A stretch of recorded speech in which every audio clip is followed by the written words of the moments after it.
It's your fault that you're poor. It's not our fault. It's your fault that you're poor. You know, so this is what we do in academic institutions, and I want to show that as well.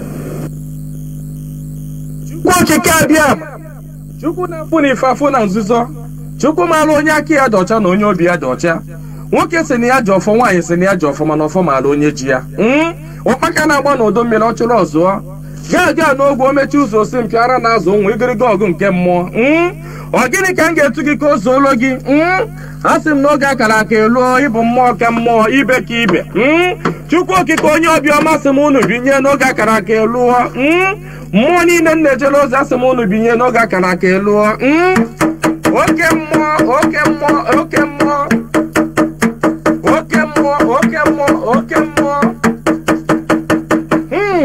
mmụọ niile na-ejere ozi asị m unu binye elu tetenụ n'ụra tetenụ n'ụra tetenụ n'ụra tetenụ n'ụra asị m n'ọnwa unu nwoke bụ nwa eze Chukwu bụ ụzọ mba aka ji ọfọ Igbo ọzọ eme nte eme ime ọsị m nọ ya nọ n'etiti unu taa ọsọ unu binye elu n'oge akara aka eluo mmụọ nna nna anyị ochie asị m gị binye mmụọ na-afụ na ife afụ na nzuzo asị m gị binye oke ọfọ ji eje ọgụ asị m unu binye ọfọ ndị Igbo niile asị m gị binye ọfọ ndị mmiri asị m gị binye ọfọ ndị ikuku asị m gị binye eze nwaanyị osimiri asị m gị binye eze nwaanyị nwaanyị na-ebe asị m gị binye eze nwaanyị idodi ikwu na-eme asị m gị binye eze nwaanyị amambara asị m gị binye eze nwaanyị osimiri njaba asị m gị binye eze nwaanyị ala Igbo niile asị m gị binye eze nwaanyị ọgba asị m gị binye eze nwaanyị anike wawa asị m gị binye oke arụsị na n'ike o jụrụ nwaanyị aga anị asị m gị binye n'oge akara aka eluo igirigi ọgụ mmụọ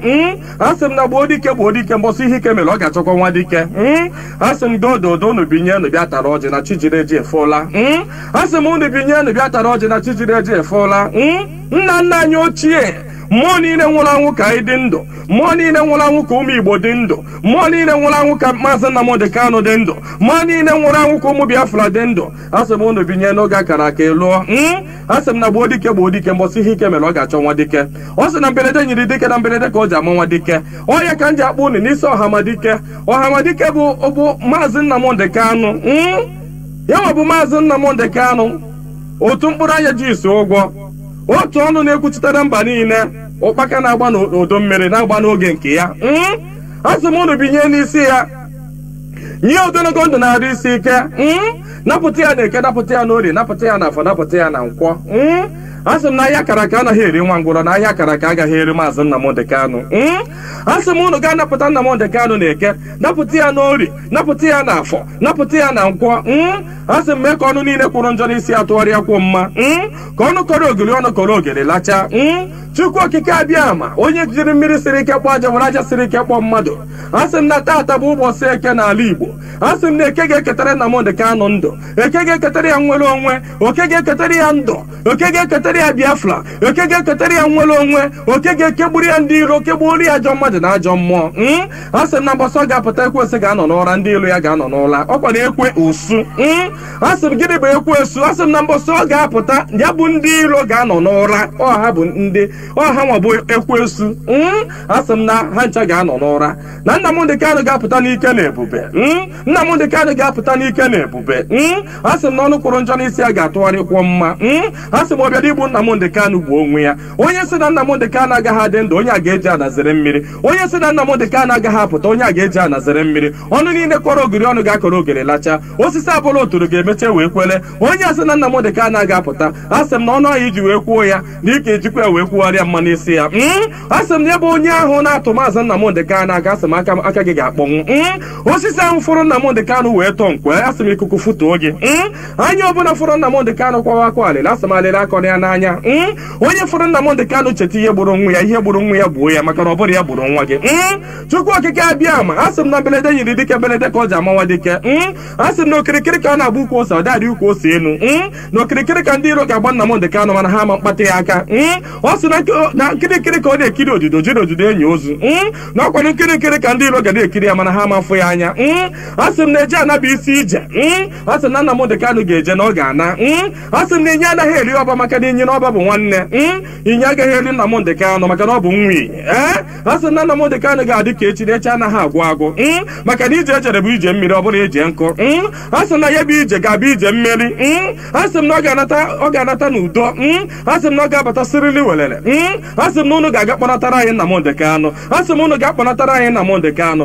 ga-akpọnatara anyị Nnamdị Kanụ gaa tụnye ugo gaa nye ya mmeri gaa nye ya mmeri gaa nye ya mmeri tụnye ugo n'elu ugo nye ike n'elu ike nye ya ndụ n'elu ndụ ọkwanụ ndụ ka o ji efu n'efufe unu nye Nnamdị Kanụ ndụ onwe ike wee kwụrụ jinjin onwe ike wee kwụrụ wee fuo n'ofufe a sị na ya kara ka anaghị eri nwa ngwụrọ ihe mere ha ji jide Nnamdị Kanụ bụ ka nwee ike wee megide ndị Igbo ka nwee ike megide ụmụ Biafra ka nwee ike wee kwuchie anyị ọnụ ka ha nwee ike wee kachi anyị ọnụ ka anyị ghara ikwu okwu ọzọ mana ama m na dododo Chukwu okike abịa ma ndị nwa na ndị nwe mmiri ndị nwe ikuku ndị nwe anyanwụ mmụọ nna nna anyị ochie mmụọ niile nwụrụ anwụ ka anyị dị ndụ mmụọ niile ọ kwafọrọ ọbara ha n'ike maka ihe Biafra asị m unu binyenu asị m unu dododo na ọkwa na unu bụ ihe nwe ike a ọkwa na unu ga-eji ọgụ mmụọ a ọkwa na unu ga-aga bụ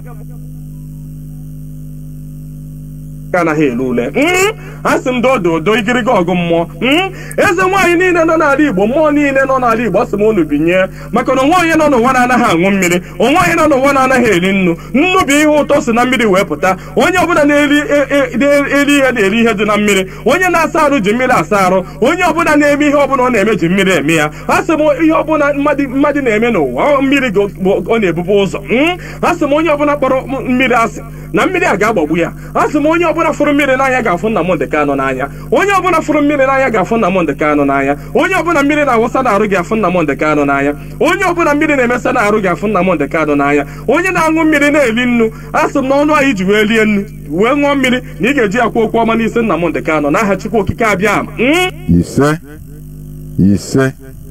ise.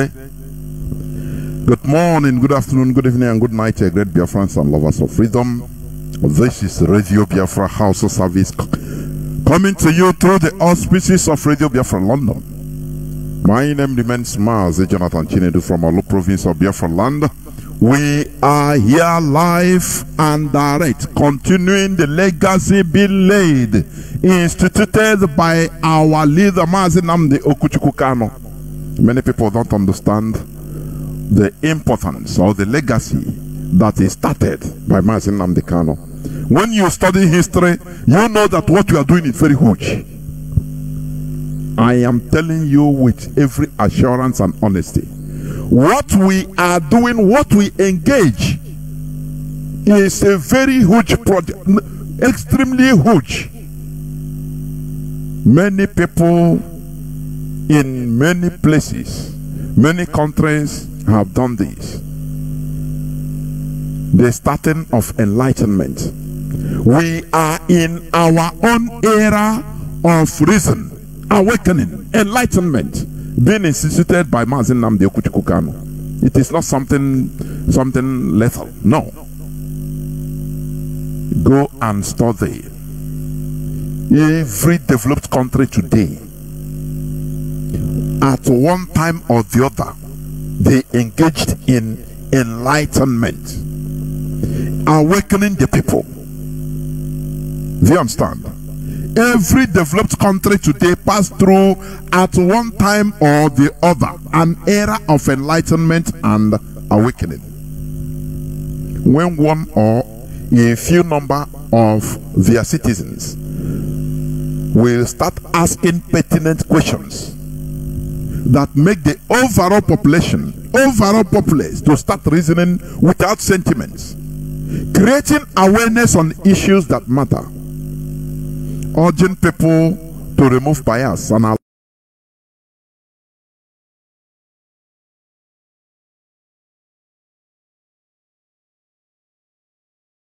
sentiments, creating awareness on issues that matter, urging people to remove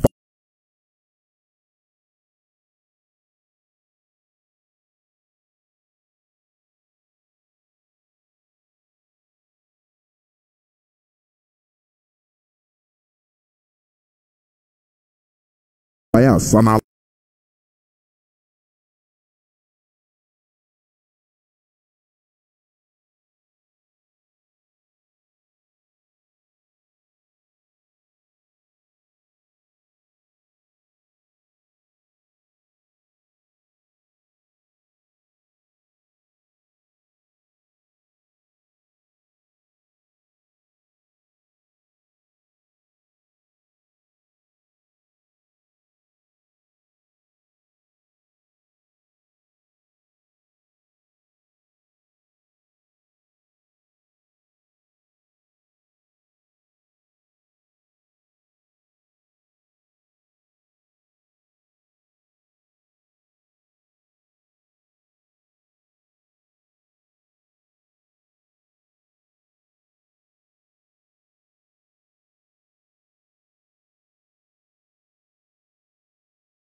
Welcome back. This is Radio Biafra House of Service coming to you through Radio Biafra London. I'm sorry for the very rude interruption of the broadcast. I didn't know. Because once you are in the spirit, I'm telling you, for you to come back, it is very, very, very hard. Therefore, we must continue. What I am saying today is that Mazi Nnamdi Kanu initiated something very huge.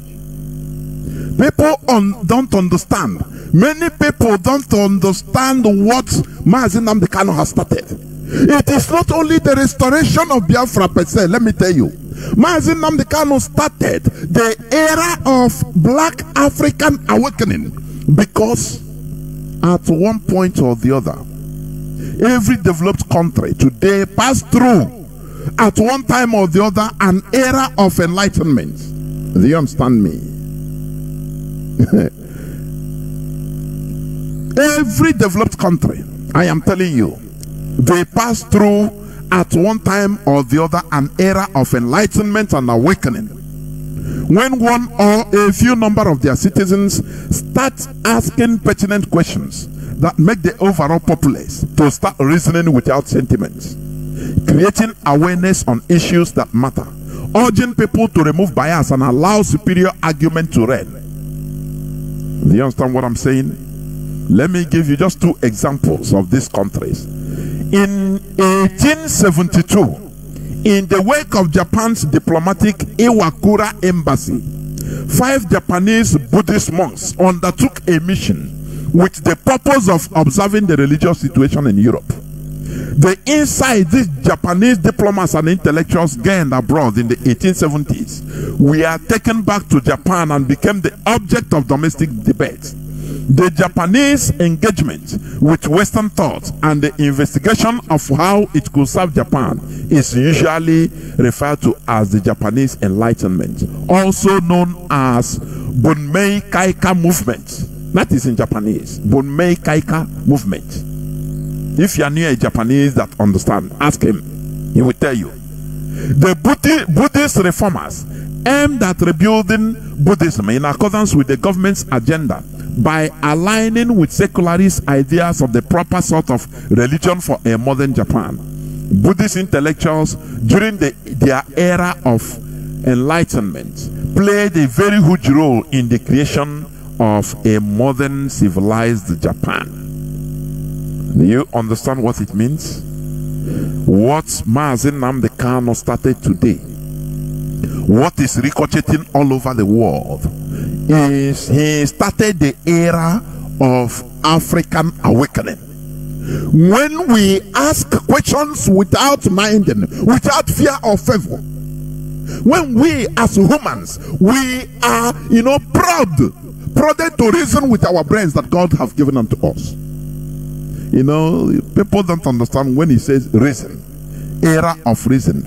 When we should subject everything to the altar of reason. That is how huge what we are doing it is. That is how huge it is. But some ignorant people don't understand this. They thought that, oh, look, the man is from Afari Ibeku, Omahia. So I know his house now. I'm sorry for you if you are not part of this, because we have stayed so long. Black Africans, we have stayed so long for centuries in this status quo. Today they are teaching us, the Europeans are teaching us how to govern ourselves. Oh, no, use this, it is a PVC, it is a democracy, it is this. I will send the election monitoring team so that to teach you. This is a bunkum. We should reason, for goodness sake. They want us to stay as animals forever. Because according to one of the intellectuals, I played his clip, he said that if Africans should rise up and do something differently to liberate themselves, that Europeans, their standard of living will go down, and that they are not going to, just look us or stop it or leave it like that without a fight. Ask yourself, what is the fight they are putting on? Sending us an electoral monitoring team that, do election. Look at elections in Nigeria. Just look at how things are fashioned. Look at the Japanese did this. They sent Buddhist monks, people that care, because awakening must start with either one person or a group of people. just a little group of people, to start asking questions and say, no, this world we are, we should reason. They will start asking questions irrespective of how religious it is or how religious condemning it is. They don't care. That place, they tell you that it is banned. You don't need to ask that type of question. Oh, you don't question God. No. The developed countries, they questioned God. I don't know how to, sometimes I don't know how to bring out what I want to say. I'm telling you.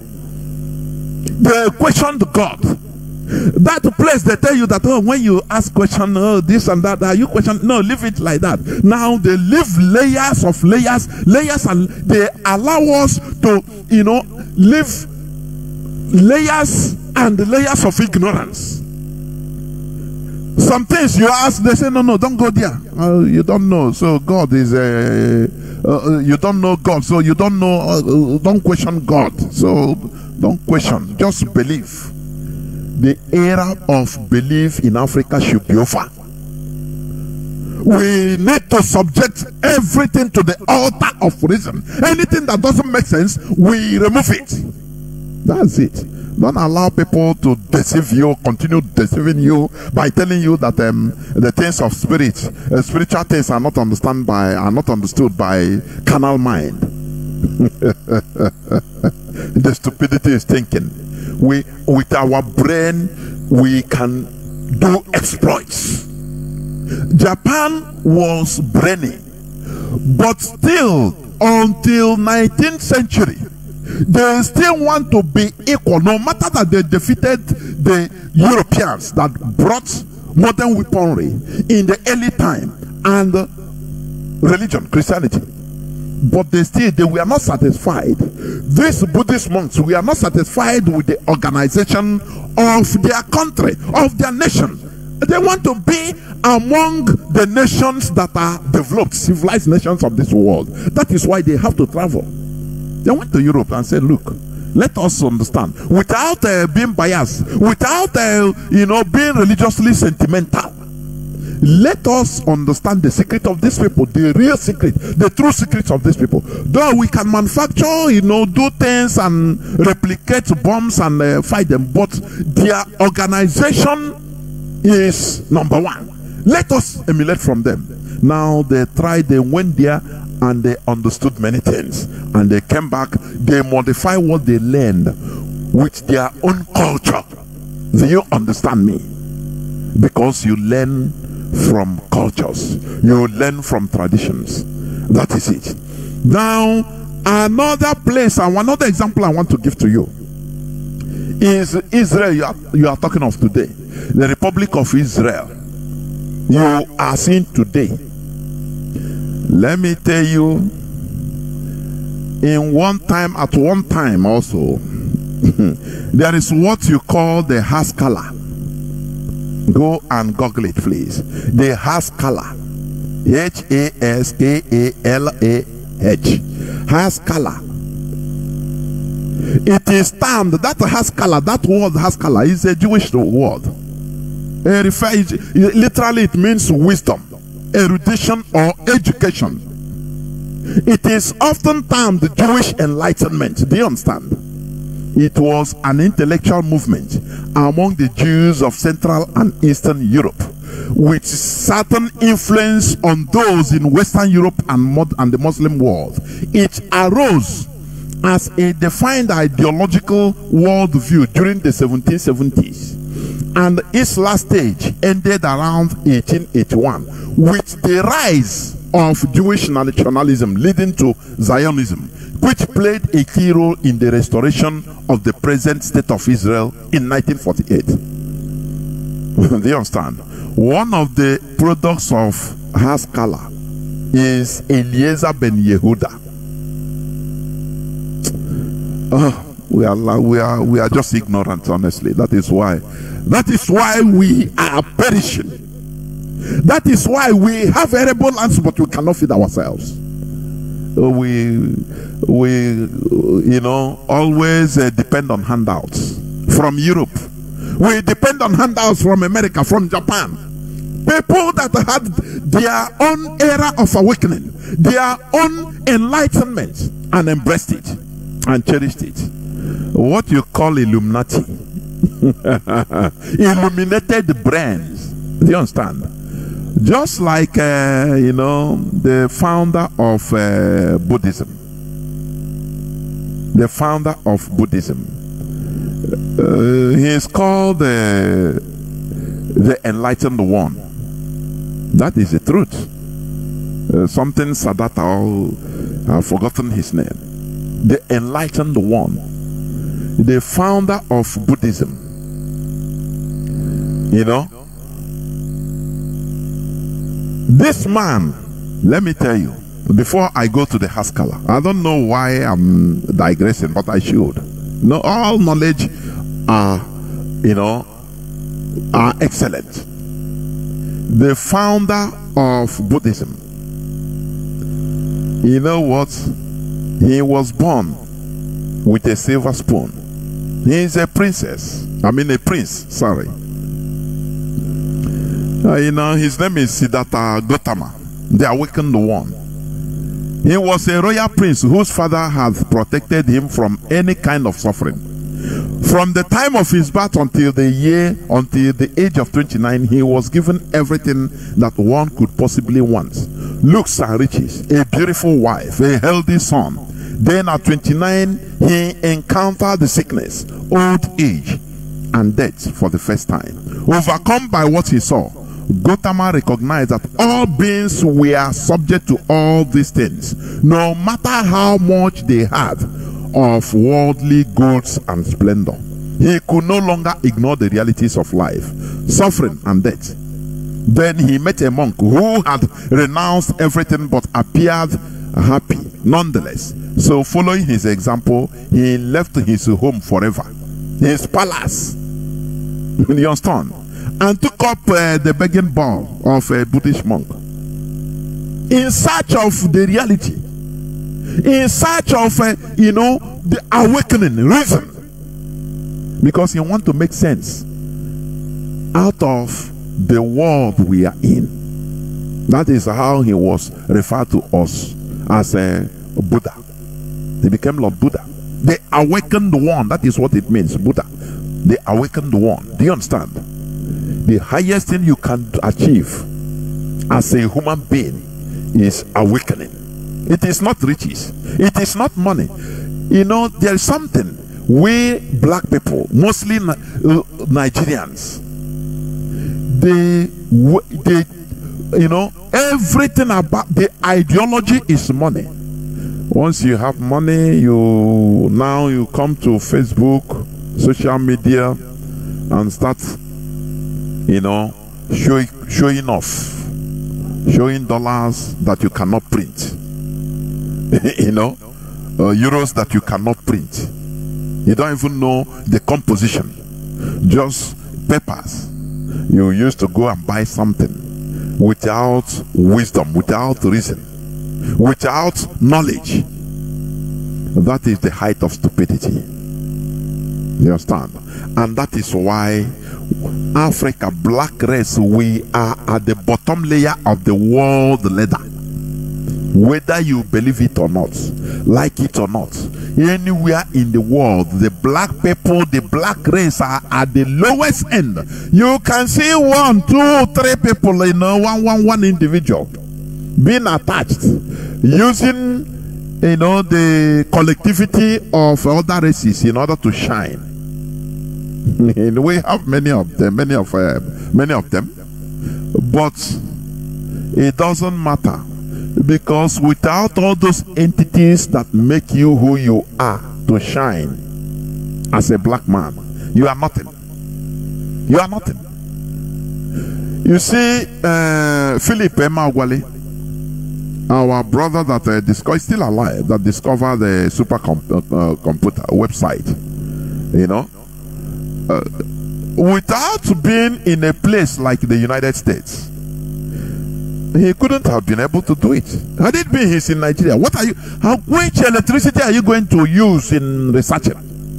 You will research and do everything before you know that your work of 1 week, 1 month only 1 second of power failure will clear everything. And when you come out with your laptop, you know, the police, they will shoot you and kill you and say you are Yahoo boy.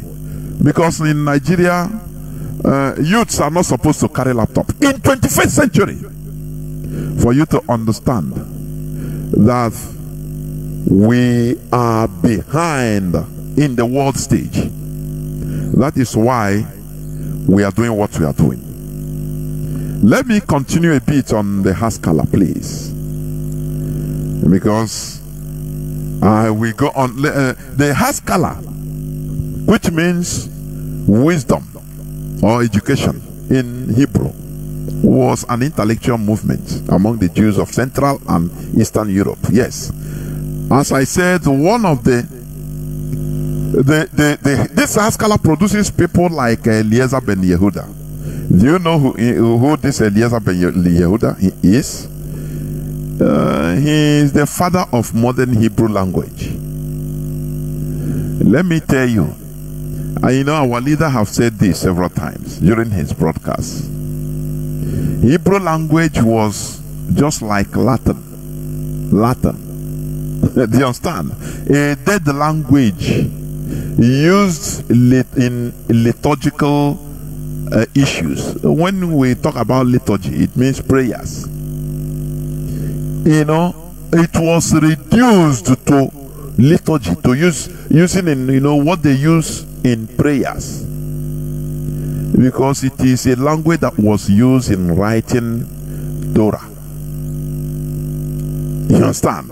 Aramaic also involved, because all of them joined together. The Jewish of Europe, mostly, they speak a Yiddish, which is not Jew.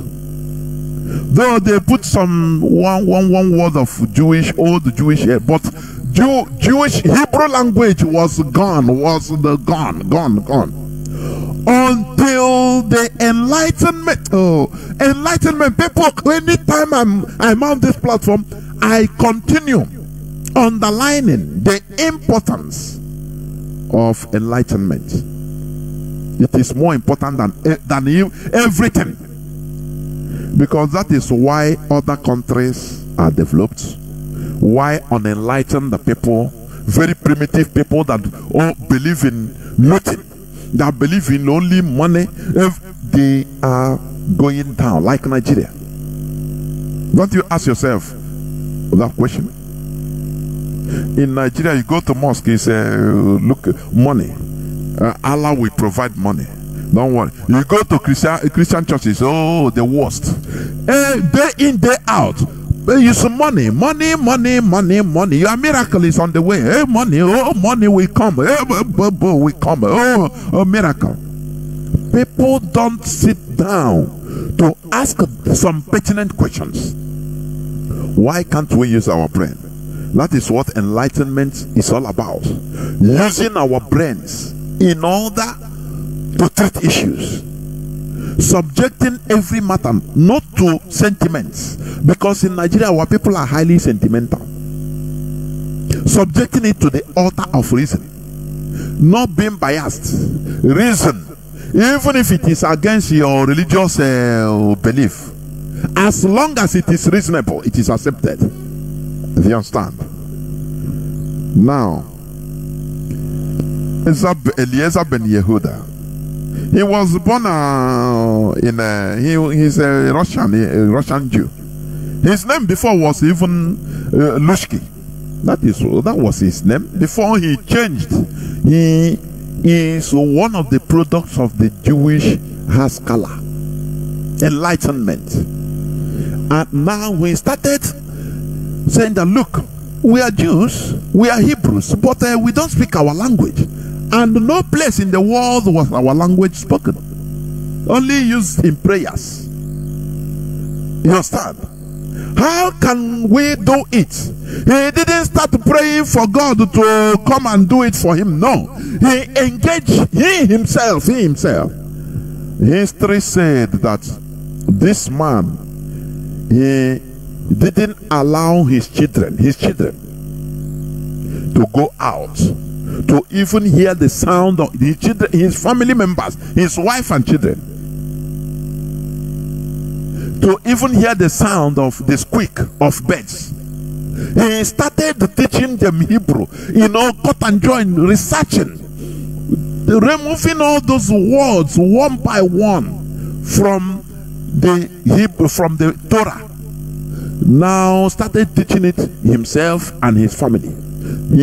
His children he didn't allow the children to even go outside. Talk less of going to outside school. He trained them indoors so that no language will, complicate or compromise the Hebrew he's teaching them. Do you understand? That is how desperate the man is. But I know when the man is doing like that, I know some people might be laughing him. This man, this absurd man, you want to change the whole world. As people laugh at IPOB, laugh at Mazi Jonathan Chinedu, nah, you are engaging in something impossible, mission impossible. Nah, Igbo politicians. All that matters to them, they quantify everything with money. What you can get now, eat now, and finish.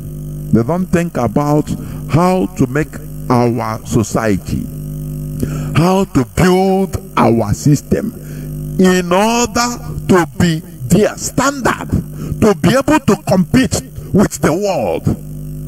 You understand? So the Israelis also, they passed through their own time of enlightenment. And do you know where the enlightenment ended? The rise of Zionism. Now people started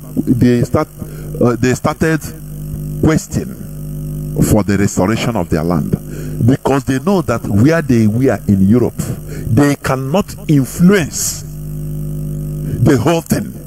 That they have a culture, that they come from somewhere. Do you know that in, I think, 1903,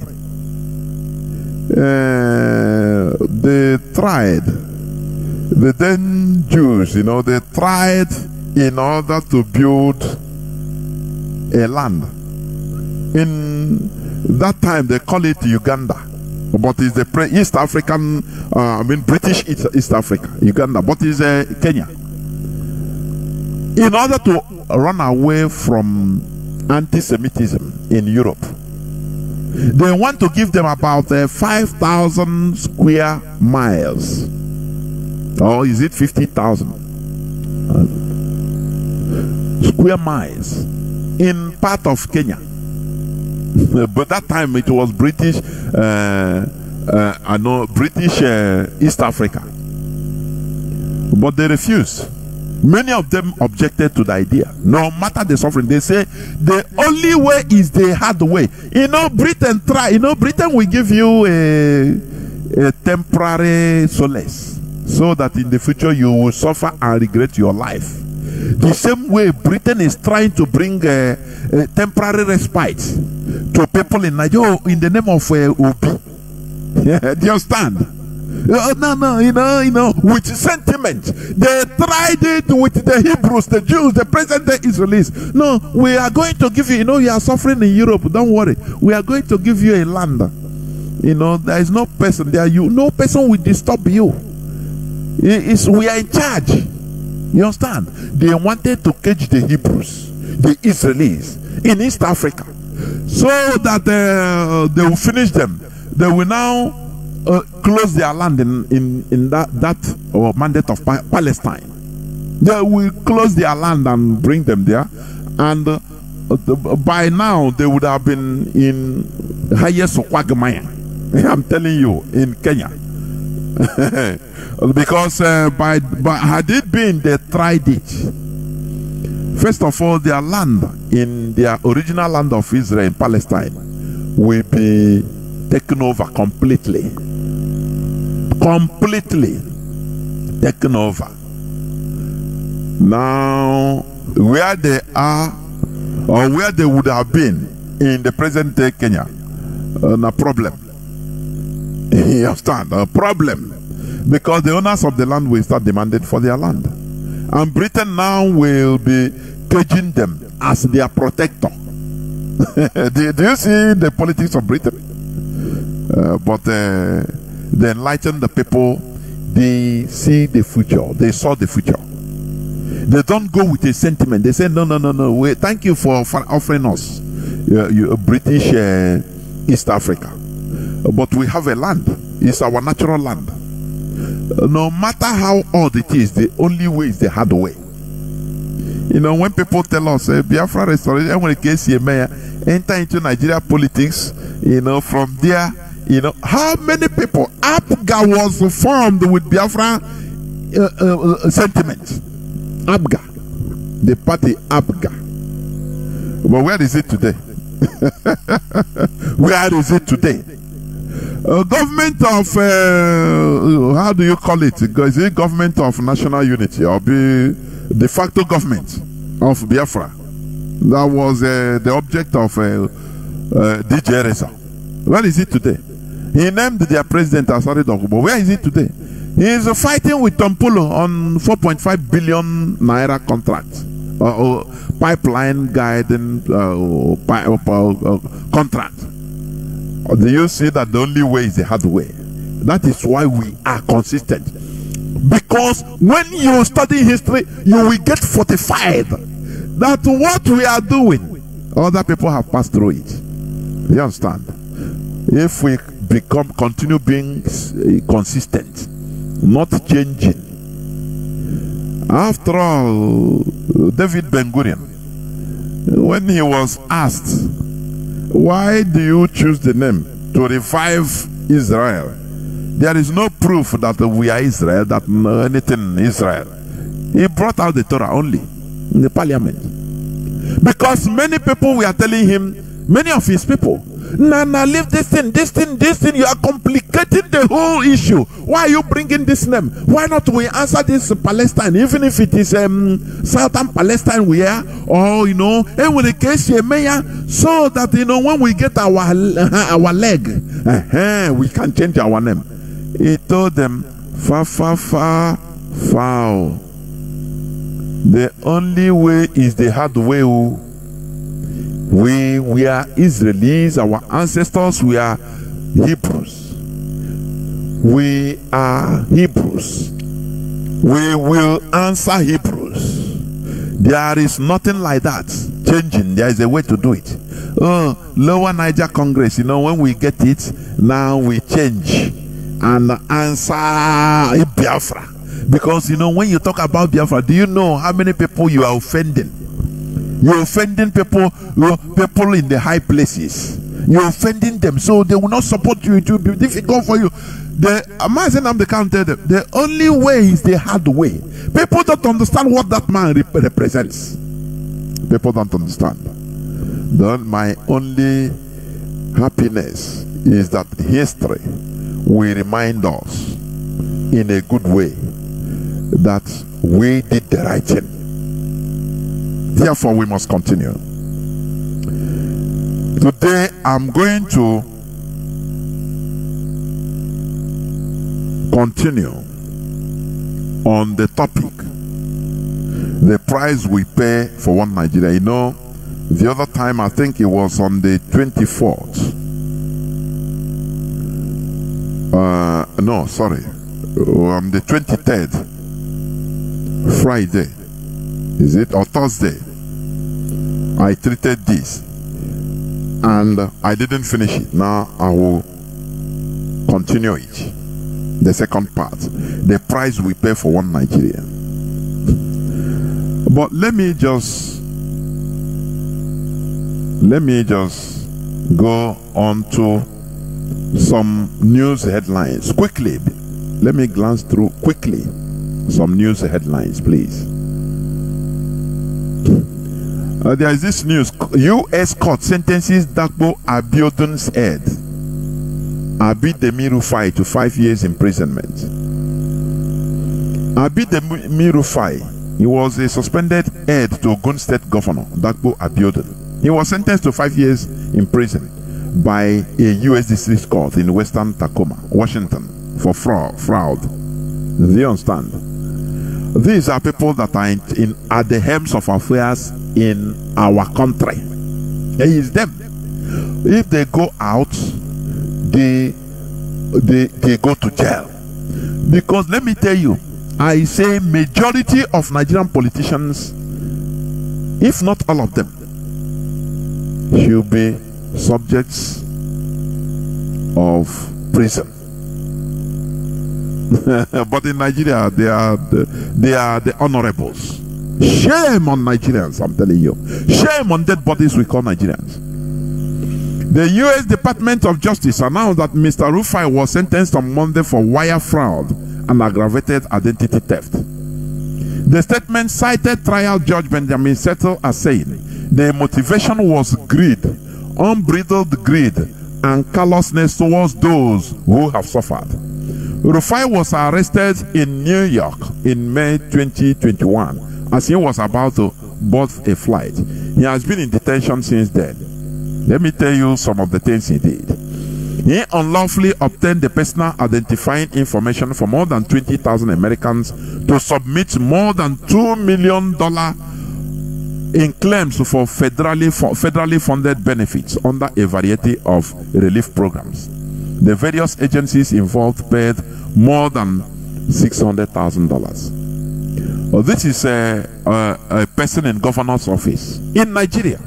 That when he goes out with a military, entourage and police entourage. Everybody is bowing down to him and calling him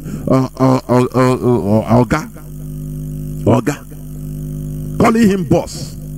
But he's a criminal. Imagine what he did in USA.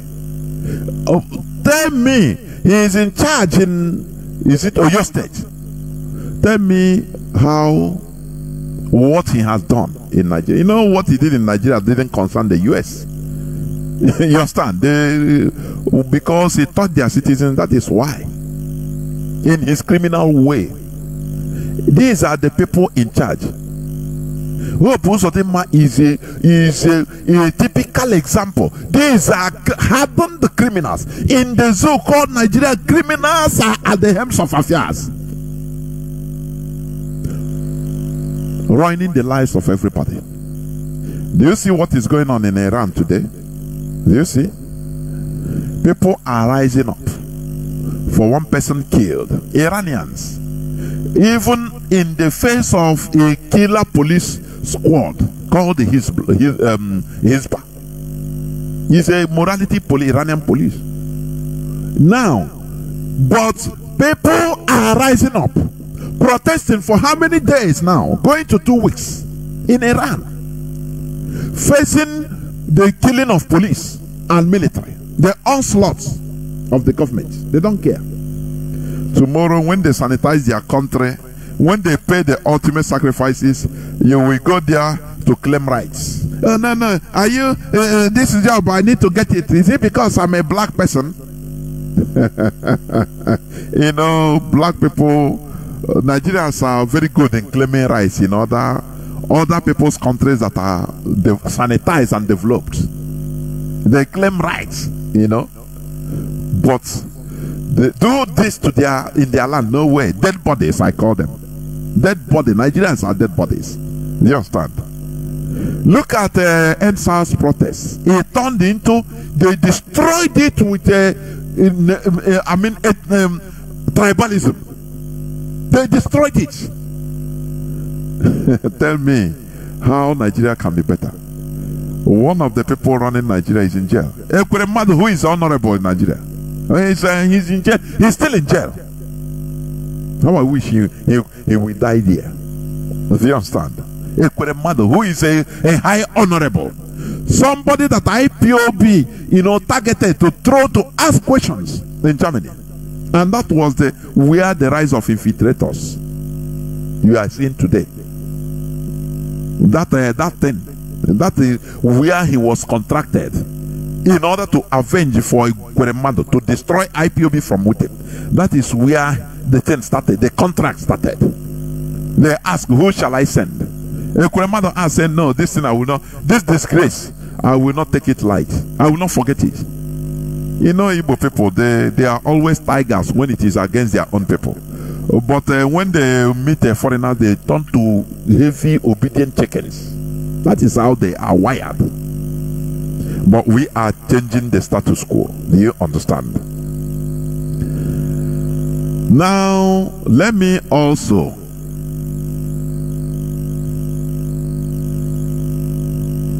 I think, okay, these are many people that informed me that the broadcast was repeating, but I hope that everything has been okay. I think everything has been okay. So we must continue. Let me rush, as I said, on other news headlines.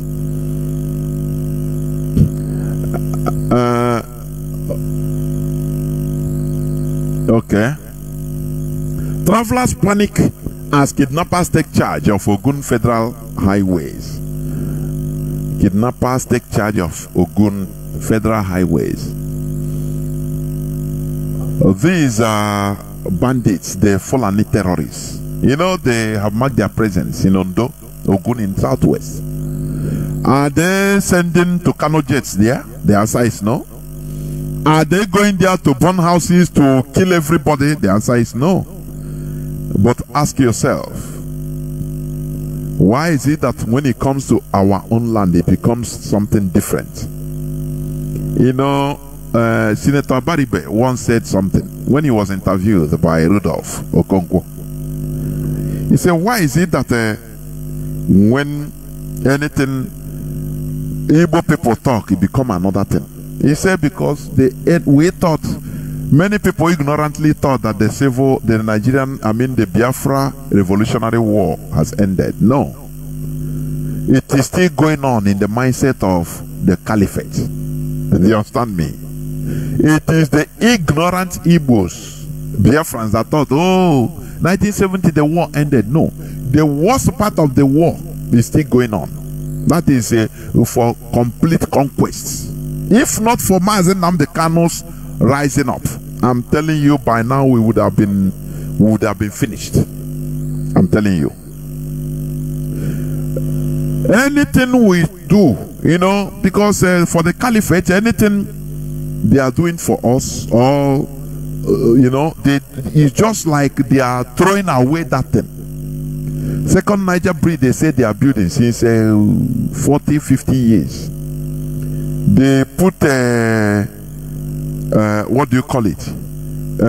Toll gates, so that we are the people plying it will pay. First in history.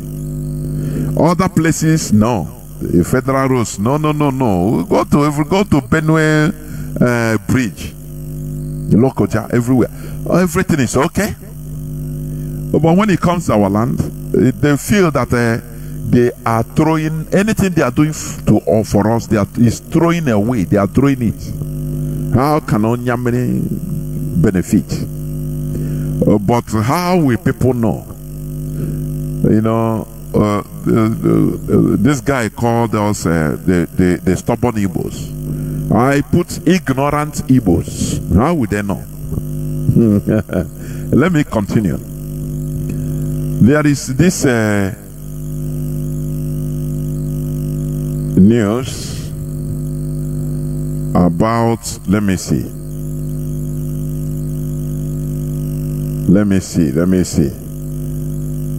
Okay, this guy.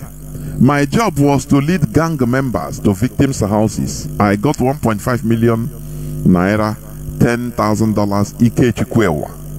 You know why I bring this guy that was arrested in Abuja, that was a very big kidnapper,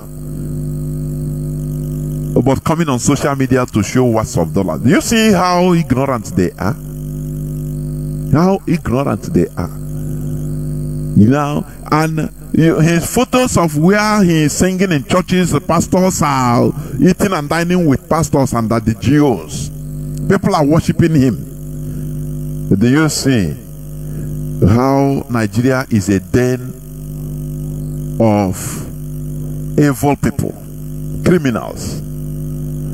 There is something that made me to bring this. Do you know, this man is a German, but now they brought out his real name, his original name. Emmanuel Ikechukwu Ewa. He's from Cross River. You understand? Oh God Almighty. I know people, when something like this happens, now they will bring out the real, say, attach it to Igbo. We don't disagree. It doesn't matter. His name is Emmanuel Ikechukwu Ewa, known as John Lion. Had it been, it is not about kidnapping. No person will know his name, his real name. We say, oh, now, if a German, they call the Igbo man. No, not the Igbo man. That's why I brought this thing, because to showcase to people about the hypocrisy in the Nigeria setting. The utmost hypocrisy. And who is, sustaining all, aiding and abetting this hypocrisy? The same people. They divide you, separate you, and you accept. I'm not Igbo, but now you are Emmanuel Ikechukwu, right? Ewa. You are Emmanuel Ikechukwu. Because you have committed crime. If not, oh no, I'm not. This man is Leon, John Leon. All of them, David Mark. Look at the names they answer. When they tell you their real names, you will shock. But we must continue. We must continue. What the Caliphate did to us, what the British did to us through the Caliphate, is mind-boggling. I'm telling you. That is why I said Mazi Nnamdi Kanu started something very huge. I say very, very huge. People don't know. Awakening us. Do you know what it means? That is the right path. There, we are on the right path. Let me continue, please, because time is going. Time is not on my side, but we must continue. Release Mazi Nnamdi Kanu, VSS can't manage his health. IPOB leaders lawyer insists. Barrister Ejiofor, he said it. And Nigeria must listen to the voice of reason. They must. We are not begging them. They must release Mazi Nnamdi Kanu. You understand? Because time is ticking anyway. We must continue. Last but not the least, how Nigeria troops kill unarmed residents in Southeast, label them IPOB members, which is correct. They are this is now official. They slaughter us. And who is helping and bringing and abetting them? The Igbo politicians. Hope Uzodinma, Ojo Zokalo, all of them. Soludo. These are the people that are bringing the Nigerian military, the Nigerian police, Ebubago, all their terrorists, in order to kill, slaughter innocent Biafrans and label them IPOB.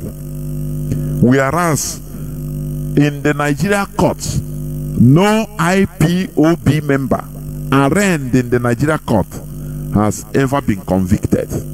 I said no single one. Nobody. Ningen. Nobody. No person. That is why they kill us secretly. They abduct and kill. Very pathetic indeed. But will it debar us? What they are doing, Wole Soyinka told them, you can never fight, you can never defeat ideology. Pastor Iginla tell them also, you cannot defeat ideology with guns and bullets. It is impossible. The more you kill us, the more you are bringing more of us into our cause. And let me say this before I start, please. There is these politicians, Igbo politicians mostly. You know what they engage now? Because this is a very grand agenda, grand plan they are doing. Now they go and buy or sponsor what do you call it? Buses, children's school buses. Put their names say it's PDP or APC or this and that. Do you know what they are doing? What they are doing is evil. Do you know why? What they are doing now is, after they will turn around and use their criminals to attack all these bosses. And when they attack all these bosses, kill children, they will say, no, it's IPOB, it's ESN. Ask yourself, why is it now that they are campaigning, buying school buses for children? Ask yourself that question. Therefore, please, Biafran families, parents, father and mother, sisters and brother, do not allow your kids, your children, to enter into these buses. Like in Abia State, ABCK, something like that, right honorable. Now they know. Why didn't they buy all these buses before? Now election is coming. The time of fraud. You know, all of them Nigerian politicians are, if it is in America, all of them will be in jail. Some will be sentenced to death because many of them have been killing. You understand? But in Nigeria, they are angels. They are the people in charge of everybody's destiny. One is serving 5 years in imprisonment in America. You understand? You are honorable. Please, do any boss that has any party insignia, do not allow your children, any of your child, to enter into that bus. Because these people, they plan evil. They will use their criminals to attack and kill. What they want to do is to target to IPOB, to EASN. By that time, somebody that have died, your children that have died, they have died. Every other thing is politics. They are playing. You understand? Do not allow your child to enter into any of all these buses, even if it's free of charge, please. Therefore, I will go into the subject of my submission, which is the price we pay for one Nigeria, part 2. The amalgamation of Nigeria comes with a heavy price. Destruction of indigenous culture and civilization, to the sole benefit and interest of the European colonialists. The Fulani are non-indigenous people. They are not indigenous. They are not indigenous to the Nigeria setting. Do you understand? They are used by the British to continue their shadow colonization in Nigeria. That is neocolonialism. The Fulani are being used. We Biafrans are the sacrificial lambs for the continuous existence of Nigeria.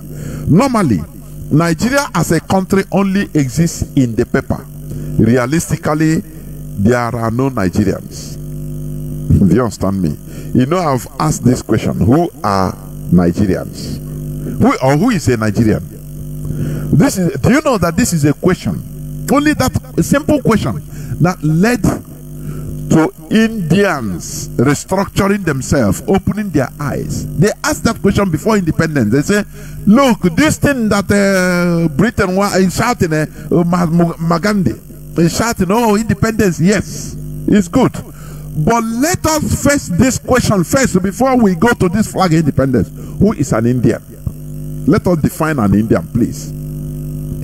This is a question that the caliphates have been shying away from answering or from facing.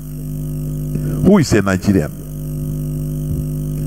And you find out if you make this question a national discourse, you'll find out that nobody is a Nigerian. It's just an illusion that they are using. How can you have a country that has a caliphate in it? You have the Sokoto Caliphate. How can you have a country, but the Sokoto Caliphate is there, that is commanding, that is more influential? What type of people are these? Oh, you Nigerian dead bodies, what type of people are you? Is it not high time you rise up? Is it not high time you rise up to define who is a Nigerian? That question led to the disintegration. I will not call it disintegration, restructuring. India restructured themselves to who they were before the advent of Europeans. That question, to answer it, many things we started coming up. They say no. Which means we are not a nation, we are not a country. So it's better we restructure ourselves to who we were before these people came to cobble us together. Let us tell ourselves the truth and face the reality. And they had independence as two countries, India and Pakistan. Today are they not doing good? Even they restructured later into several countries: Myanmar, Burma, Sri Lanka, Bangladesh, all of them. But before that, Britain cobbled them together as one giant zoo. Nigerians don't want to face this question. Who is a Nigeria? Oh, let us make Nigeria great. Oh, we have to be Nigeria. But the question is, who is a Nigeria? No person wants to answer. Remember, I'm talking about the price we pay for one Nigeria. I will play this clip, which you have been hearing, but I will play it. Listen and listen attentively, please.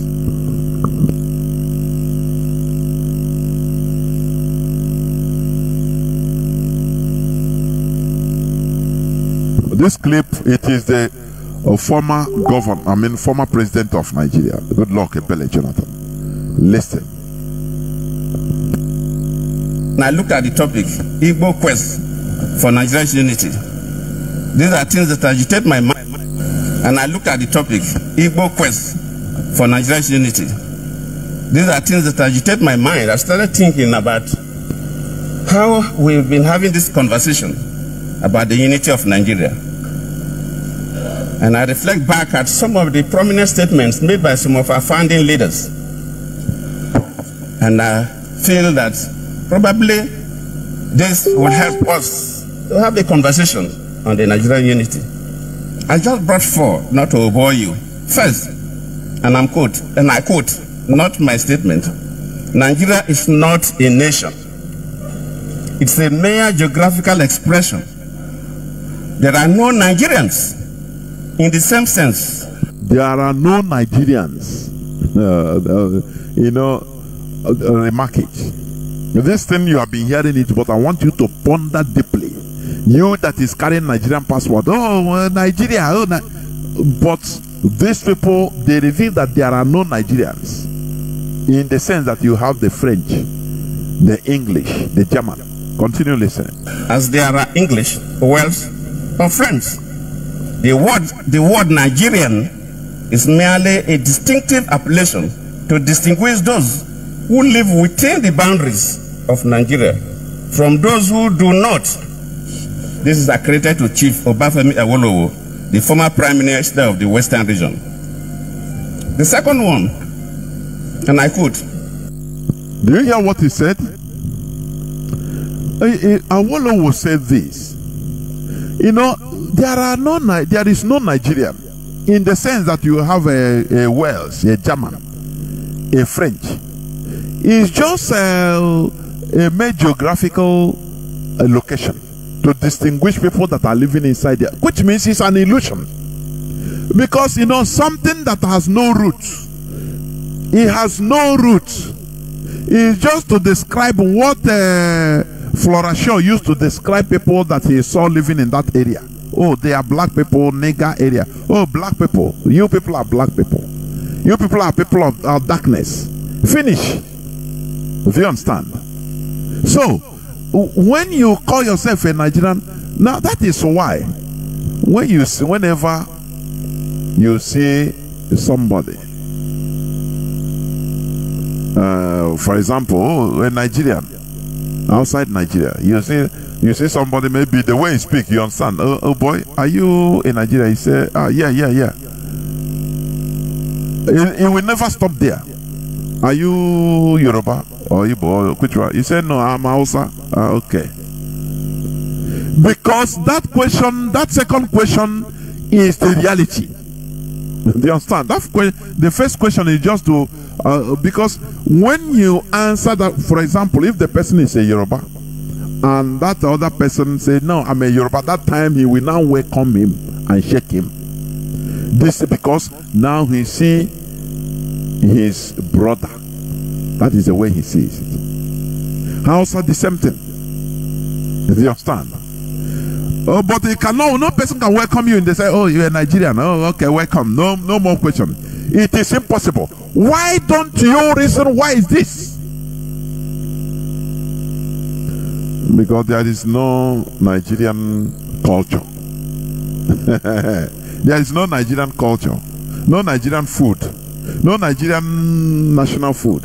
What you have are Yoruba, Igbo, Hausa. Now they add the Fulani, which I refuse to add, is Hausa. Do you understand? So, where is the Nigeria? Is it not an illusion?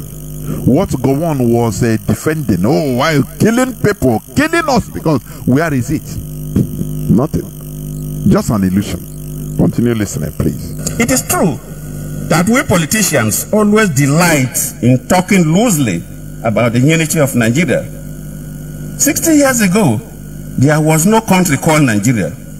What is now Nigeria consisted of several large and small communities, all of which were different in their outlooks and beliefs.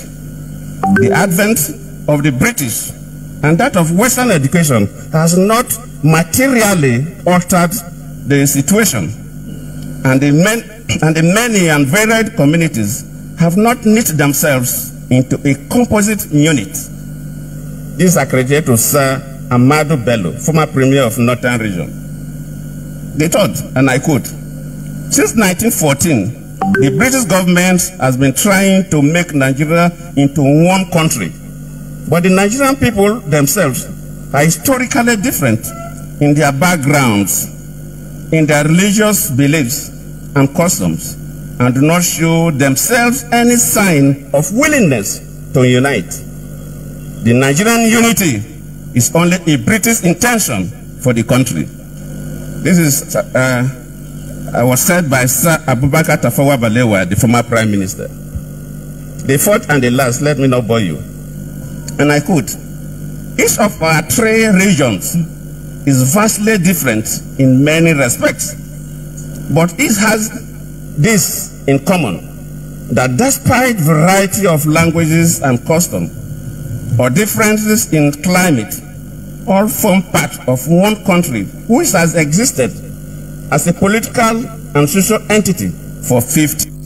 And I look at the topic, Igbo question.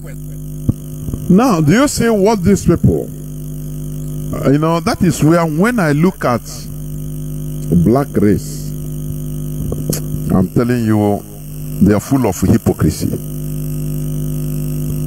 Awolowo, Ahmad Bello, Tafawa Balewa, Nnamdi Azikiwe, they agreed in one thing, that Nigeria is an illusion. That Britain is just trying to force Nigeria on everybody. Now the question you ask is this: why do they continue in that, accepting that forcefulness? That is what baffles me. Because that question, who is a Nigerian, that is where it comes into play. They all know, they all knew that one Nigeria is just an effort in futility.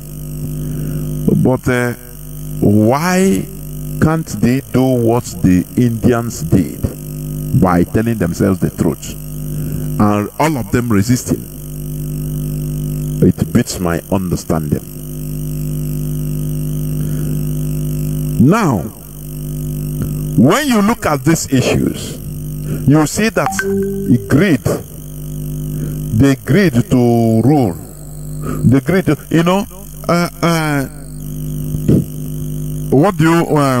Britain also wants that amalgamation, that artificial creation to continue. So he lured them through many ways. No, okay, they might be good. They didn't have that, initiative. There is something you call real human initiative. That initiative the Indians used in defending themselves ideologically in the face of Britain. That initiative, black people, they don't have it. I'm telling you, I don't know why. That is why, it is worse now, even in black Africa, in Nigeria in particular, where the way of governance, they have instituted a way of governing or of governance in Africa that to watch it is another thing. They'll tell you, oh, we are democracy. Everybody is talking about democracy. I used to poke your minds, you that is hearing my voice. Do you know how many billions and billions and billions that are being spent organizing elections? Do you know what it means? The Europeans, they finally sentenced or structured Africa, Nigeria, into looting money, keeping it just for election. No development. Development becomes tertiary, not even secondary. Tertiary issue. Very, very sad. All that people talk about is voting, election. That is when to make money. Billions and billions going every blessed election year. Nigeria is 4 years term. A new president will use 2 years, 2 initial years, in order to blame the former president. To let Nigerians know that nothing in the safe. Nigeria is bankrupt too. So just know that the former people in power, they have stolen everything. Okay, so be ready for suffering. Now that is for the first 2 years. Now the last 2 years will be for campaign. It becomes a cycle. There is no, tell me, what is Nigeria budget for technology or technological advancement? Do you know, I don't think whether they even have a budget for that. That is how sad it is. And people are there. Do you understand?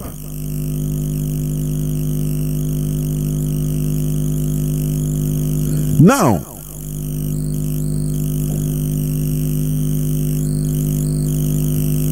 okay. Oh, sorry, I was reading something somebody sent to me, but we must continue. People don't talk about technological advancement the way other developed countries talk or talk about it. No. Everything that takes, priority in Nigeria is election. They spent billions and billions of dollars printing PVC. Now they dump it. You see how they throw millions and millions of it. All is election. 2 years of blaming previous regime. Now 2 years of looting money for the next election. When will it end? Let me ask this question. When will it end? You are following people that have had a system, infrastructure in place that is maintaining that type of democracy. You are thinking about, look at Italy now. They say the extreme right won. People that are always worried are Africans. They always, no. When Trump was there, he said, Africans that are mostly worried. Extreme right now in Italy, Africans are worried. No, we just thought, why can't you do your own thing? That is the problem. That is it. I allow every country to run their own lives and let us run our own life. Do you understand? If we can collectively have this type of ideology, it is part of that awakening. Because we have to chart a governance, a government, a system that is, for us, that is peculiar for ourselves. I used to say this. Britain, they didn't remove their monarchy. Instead, they charted a way to bypass, to leave that monarchy, because they are using it. It is a kingdom, an empire, I should say. Do you understand? Now, are they not? Is their system not working? Are they not democratic? What of China? Is China not progressing? But they have one party. But they have their systems of elections in their own way.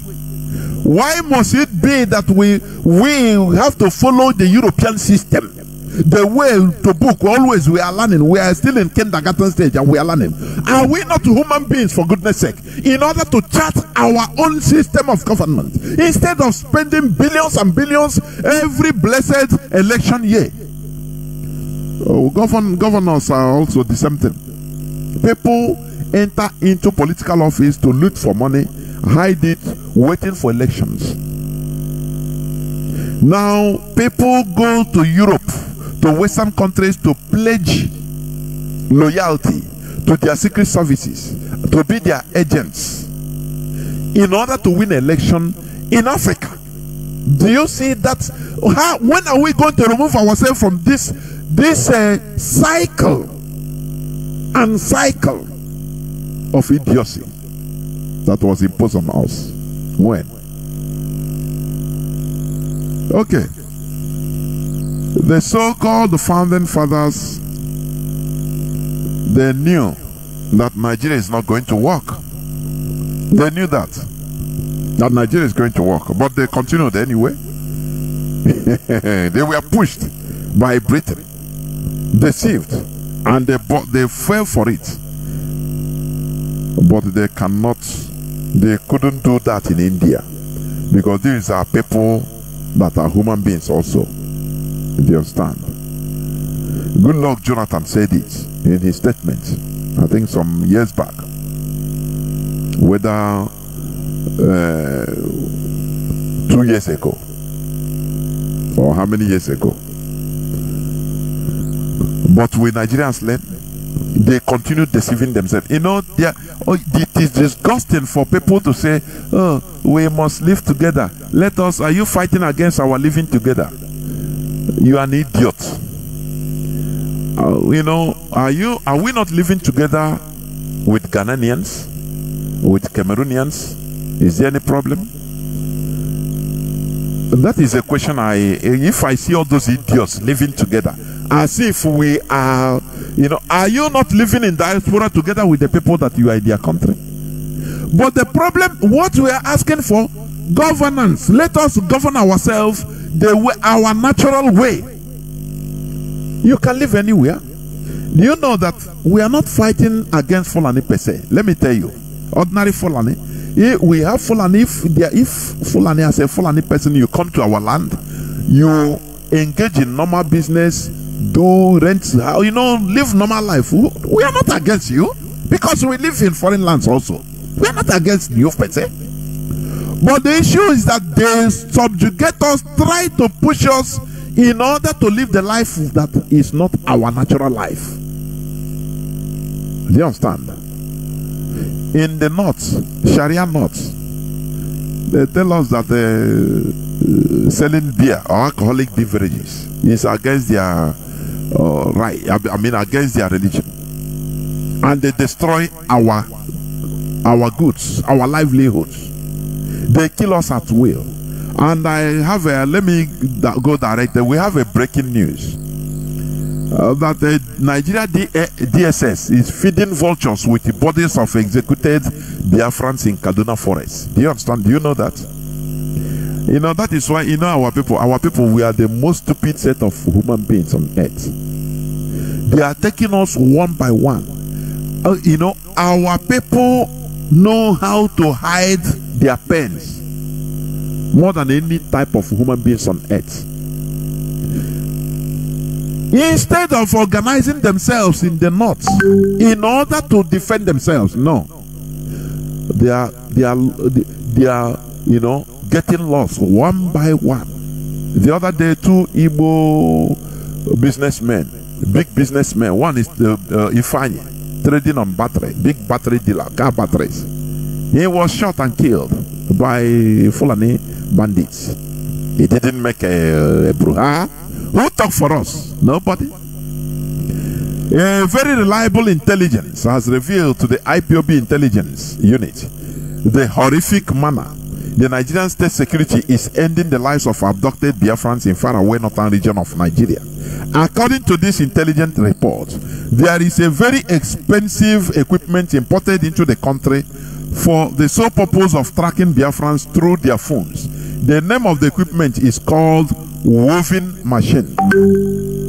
This machine can track any phone, no matter how much you got your gadgets. The moment the members of the DSS picks their victim up, they move them immediately to Abuja in pretense for investigation. In Abuja, they keep the victim in custody with little or no food for a period of 2-3 months. They will hand over the victims to a squad called SDF, Special Defense Force, for execution. The Special Defense Force were trained in Pakistan. They move these victims to a forest in Kaduna where they execute them and leave their corpses for vultures to feed on. As vultures are feeding on these bodies, these officers record it on videos, which must be submitted back to the DSS for evidence. DSS is said to pay the members of SDF 50,000 each for each execution of one Biafran. This horrible act should be exposed to the world, and Biafrans must rise up to report this evil that is being carried out by the Nigerian security agencies. You know, if we continue in Nigeria, we will finish. People don't understand. How many people are getting lost in the north? How many Biafrans are getting lost in the north every day? Do our people care? Everybody is individually minding himself, going his service. I mean, church service. You know, praying for his God to protect him.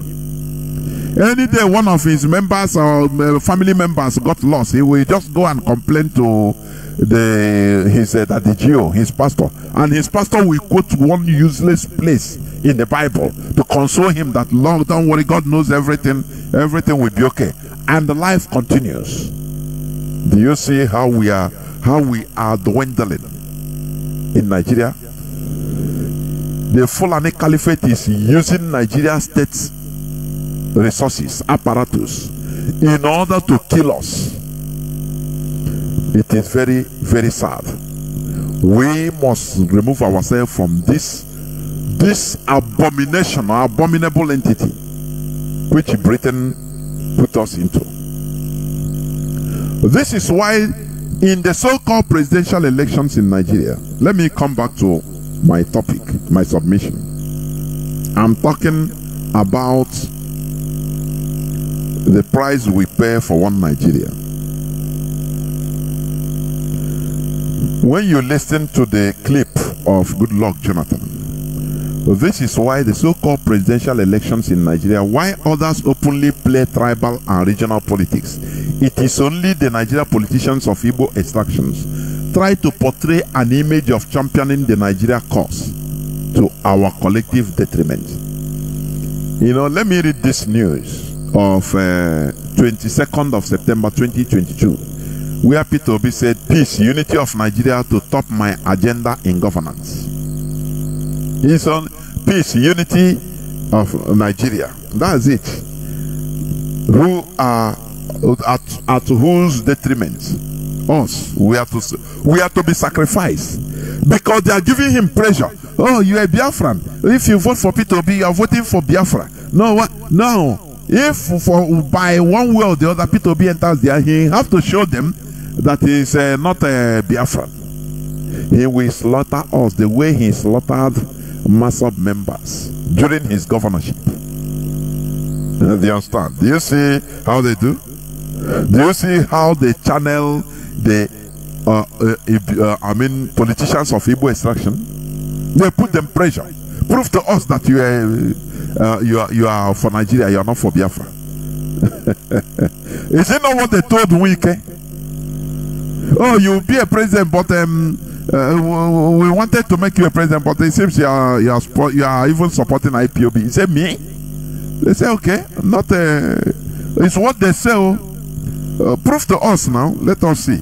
He went back and started massacring our people in Obibo to show that he loves Nigeria. So the love of Nigeria is our detriment. The killing of Biafrans.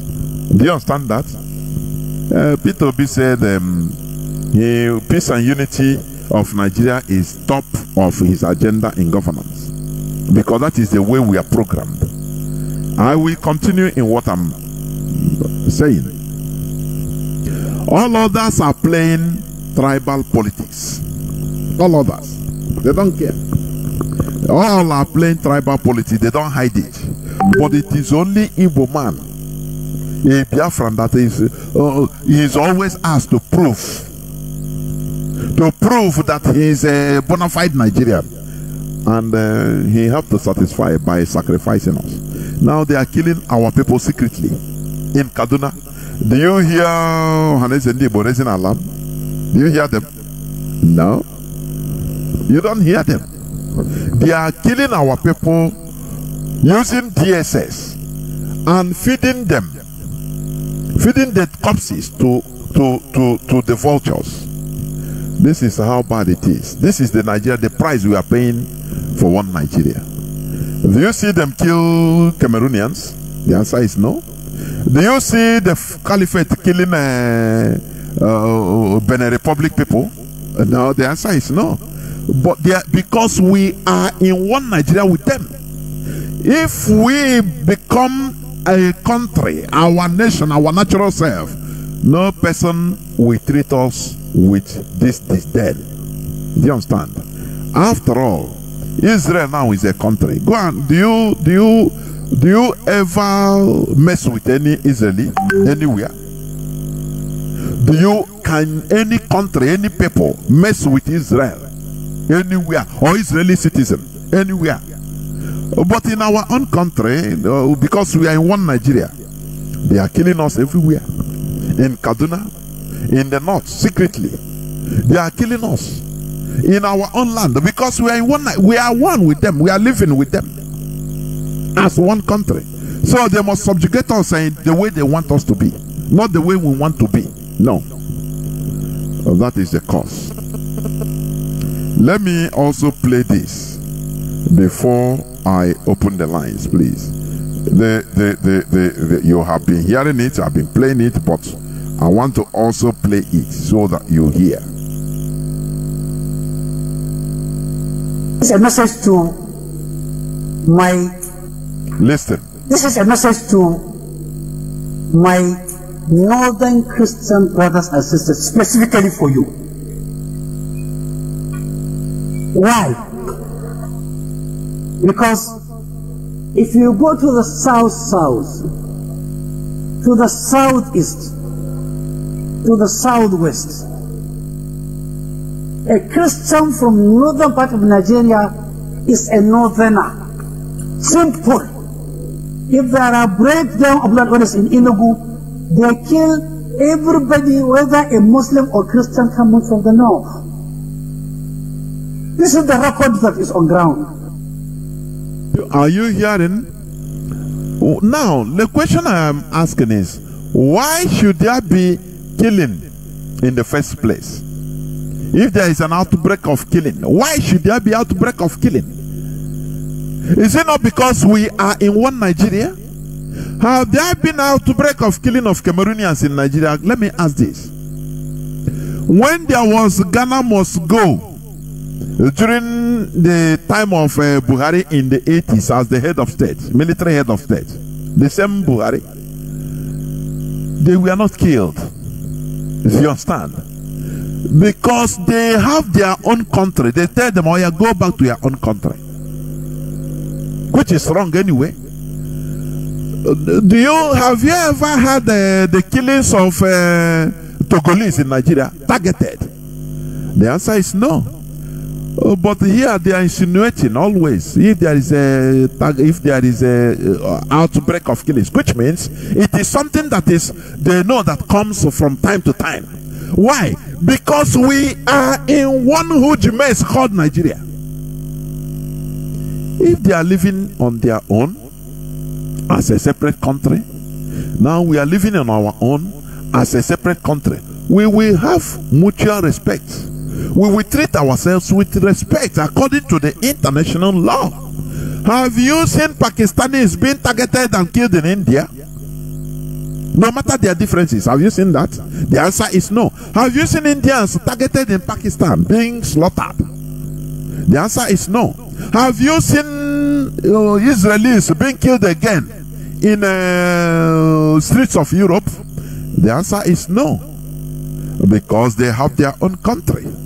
So they are now protected by the international charter concerning countries. But we are in a huge mess called Nigeria. One Nigeria.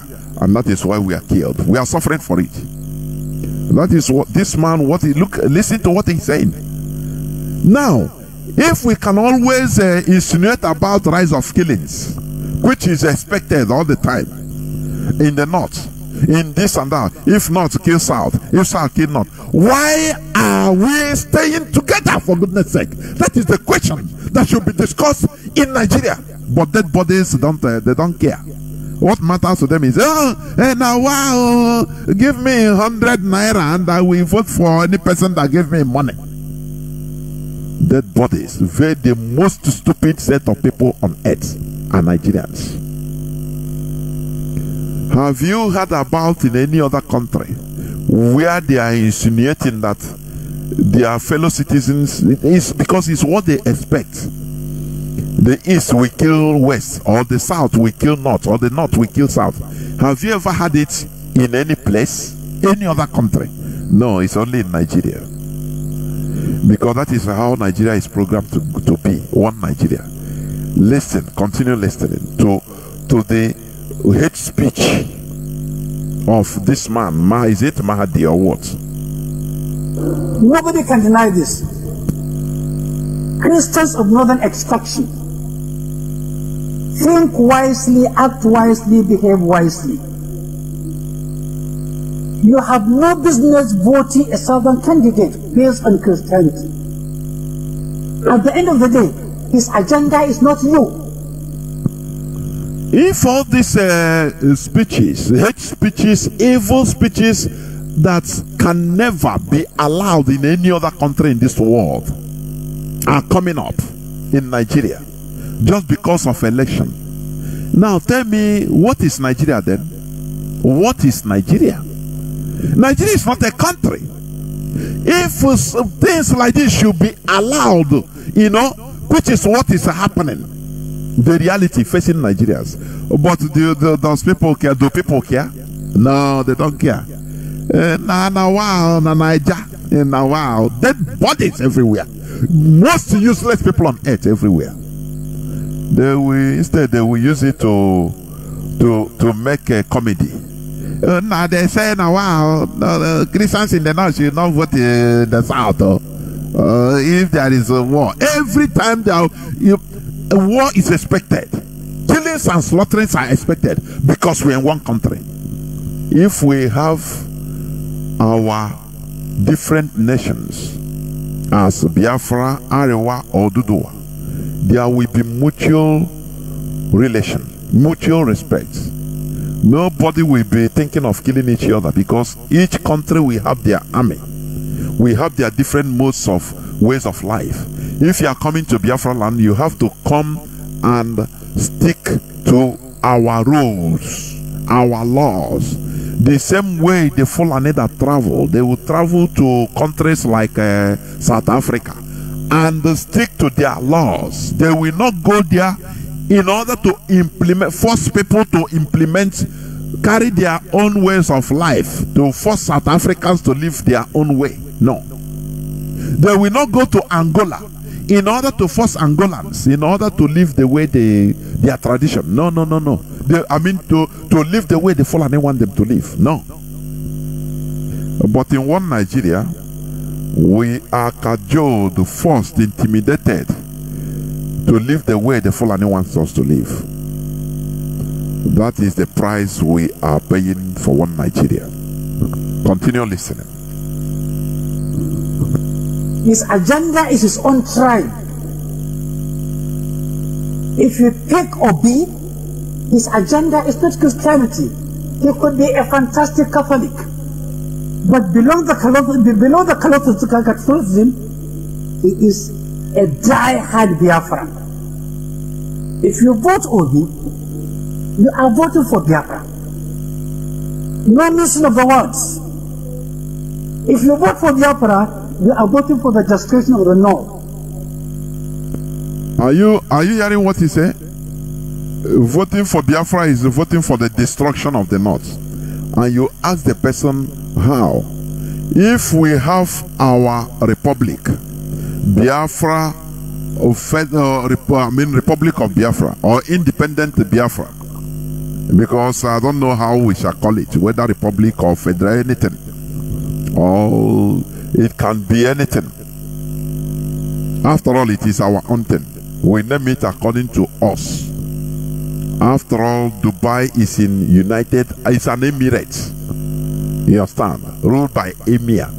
But they are progressing because it is their system. They modified it to fit this modern world. And it is advancing.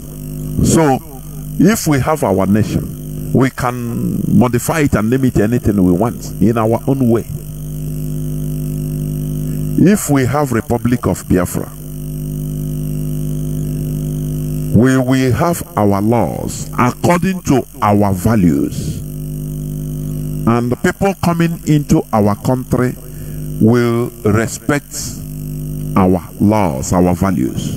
The same way we Biafrans respect the laws of people, other people's countries. Do you understand? After all, there are Biafrans everywhere around the world, including Saudi Arabia. They go there, they respect their laws. You cannot go there and say because you're Biafran, you you have to behave the way your law is in Biafra land. It is lie. They will kill you. Mutual respect is what we are clamoring for, and we cannot get it in Nigeria. It is impossible because there will be a continuous clash of titans, clash of civilizations, clash of cultures. Endless. It will be endless. Britain know this, and that is why they put us together. They coupled us together, amalgamated us together. Because while we are fighting each other, we can never think of development. We will be forced to defend the criminals because they are from our tribe. Do you understand? That is the pathetic part of it. So they continue reducing our standard. A time will come, that reduced standard will become our norm, and it will be very difficult to change.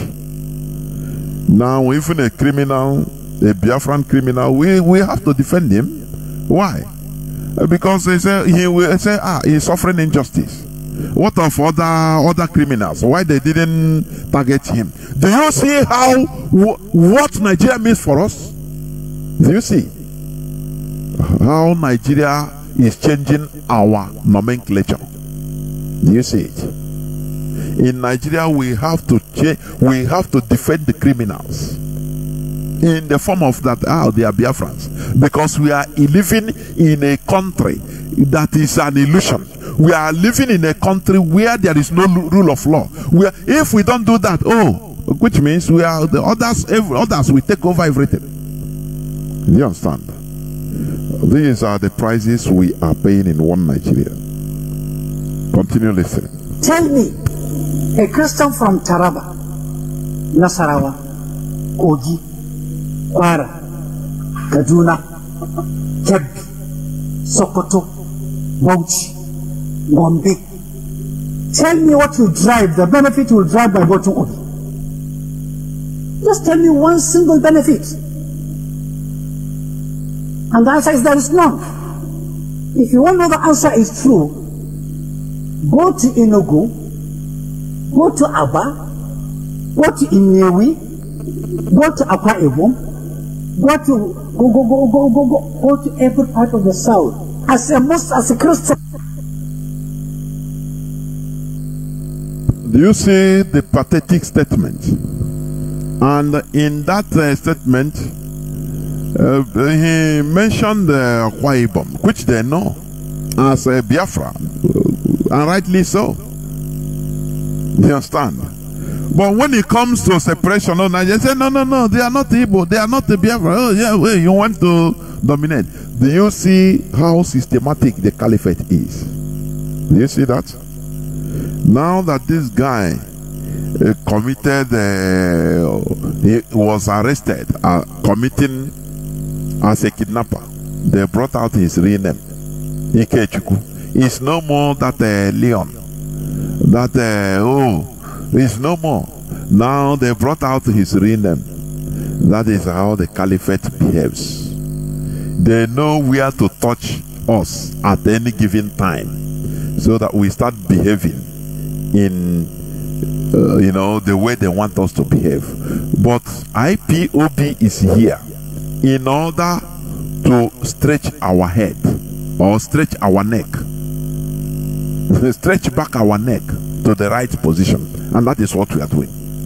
For your information, historically, let me tell you, in 1945, Awolowo formed the group Egbe Omo Oduduwa to forge Yoruba unity, bringing together traditional and educated elites.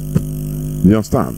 The party of Awolowo, Egbe Omo Oduduwa, he was formed to forge Yoruba unity, not Nigeria unity. Listen. Egbe Omo Oduduwa was advertised as a non-political organization for men and women of Yoruba nationality to build the Yoruba state of Nigeria. Do you see it? Okay. In 1950, Macpherson Constitution introduced democratic elections in the country. However, as a cultural organization, Egbe Omo Oduduwa wasn't able to contest elections because it was a cultural organization. Now they turned the Action Group, which is a national political party, was formed as a political arm of Egbe Omo Oduduwa. Action Group that was part of an Nigerian National Party. It was formed as a cultural Yoruba group. Do you understand? By Awolowo. Okay. Now, the Northern People's Congress, NPC, is a political party in Nigeria formed in June 1949. It was transformed from a Northern cultural organization known as Jamia Mutanem Arewa. Do you know that? The Northern People's Congress, all is Northern People's Congress. It was formed, transformed from a Northern cultural organization known as Jamia Mutanem Arewa, only for the Northerners, for the Caliphate. But the National Council of Nigeria and the Cameroons was founded in 1944 by the then journalist Nnamdi Azikiwe. NCNC was formed to promote pan-Nigerianism and self-governance. Do you see the price we are paying? It didn't start today. While others were clamoring for their own people, Nnamdi Azikiwe formed his own to, to unify Nigeria. That is why we become the chickens, the sacrificial lambs in Nigeria. But IPOB said, no, we cannot continue in this status quo. You understand? Let me also say this.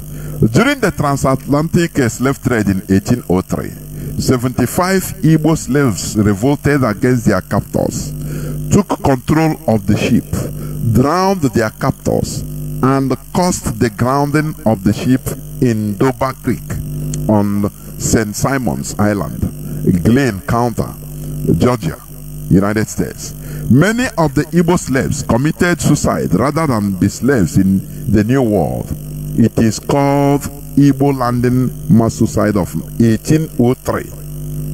The mutiny and the suicide of these Igbo would-be slaves against slave owners were regarded as the first freedom march in the history of the United States. No wonder, after Nigeria amalgamation, the colonial masters and other Nigerians started propagating hatred of the Igbos for many reasons, which were unfounded.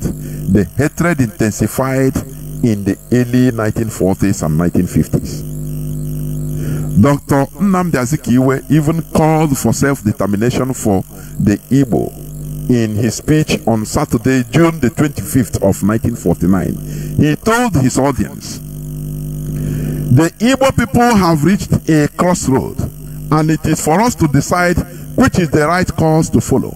We are confronted with routes leading to diverse goals, but as I see it, there is only one road that I can safely recommend for us to tread, and it is the road to self-determination for the Igbo, within the framework of a federated Commonwealth of Nigeria and the Cameroons, leading to a United States of Africa. Other roads, in my opinion, are calculated to lead us from the path of national self-realization." You know, when he talks well, he will conclude it with rubbish. Listen to what he said. According to Azikiwe, it would appear that God has specially created the Igbo people to suffer persecution and be victimized because of their resolute will to live. Since suffering is a label of our tribe, we can afford to be sacrificed for the ultimate redemption of the children of Africa. Do you see it? Do you see it? Why we are the price we are paying for one Nigeria? Azikiwe said that we are sacrificial lambs, therefore we have to continue suffering. We have to continue suffering for Nigeria, for Africa. Do you see what somebody opened his mouth to say? That is the reason why whenever any of all these Igbo politicians do something, they will be reminded of this, that look, you are in this contraption in order to serve as sacrificial lambs, so do it. And they will be slaughtering their own people. Enough is enough. We have seen that this amalgamated Nigeria, which is devouring us, was and is still principally promoted by Igbo politicians at our collective loss. Notwithstanding all these sacrifices, the Igbos in the Nigeria political settings are still pressured and required to show their Nigerianism, which means destroying their own people as a sign of bona fide Nigerians. This is the price we are paying for the continuous existence of the fake one Nigeria. We have decided to stop being the sacrificial lambs for this giant zoo called Nigeria. We have decided to chart our own route, to restore our lost identity, to restore Biafra. Azikiwe said that we the Igbos are willing to be sacrificial lambs in order to be slaughtered for Nigeria. But here we are undoing the status quo. Here we are as Biafrans in this generation saying no to this rubbish being pronounced by one man that is just looking for his own benefit, his own selfish interest only. We can never continue paying the price for one Nigeria at our detriment. That is why they pressure Igbo politicians in order to do more to prove that they are Nigerians. But here we are saying no, because enough is enough.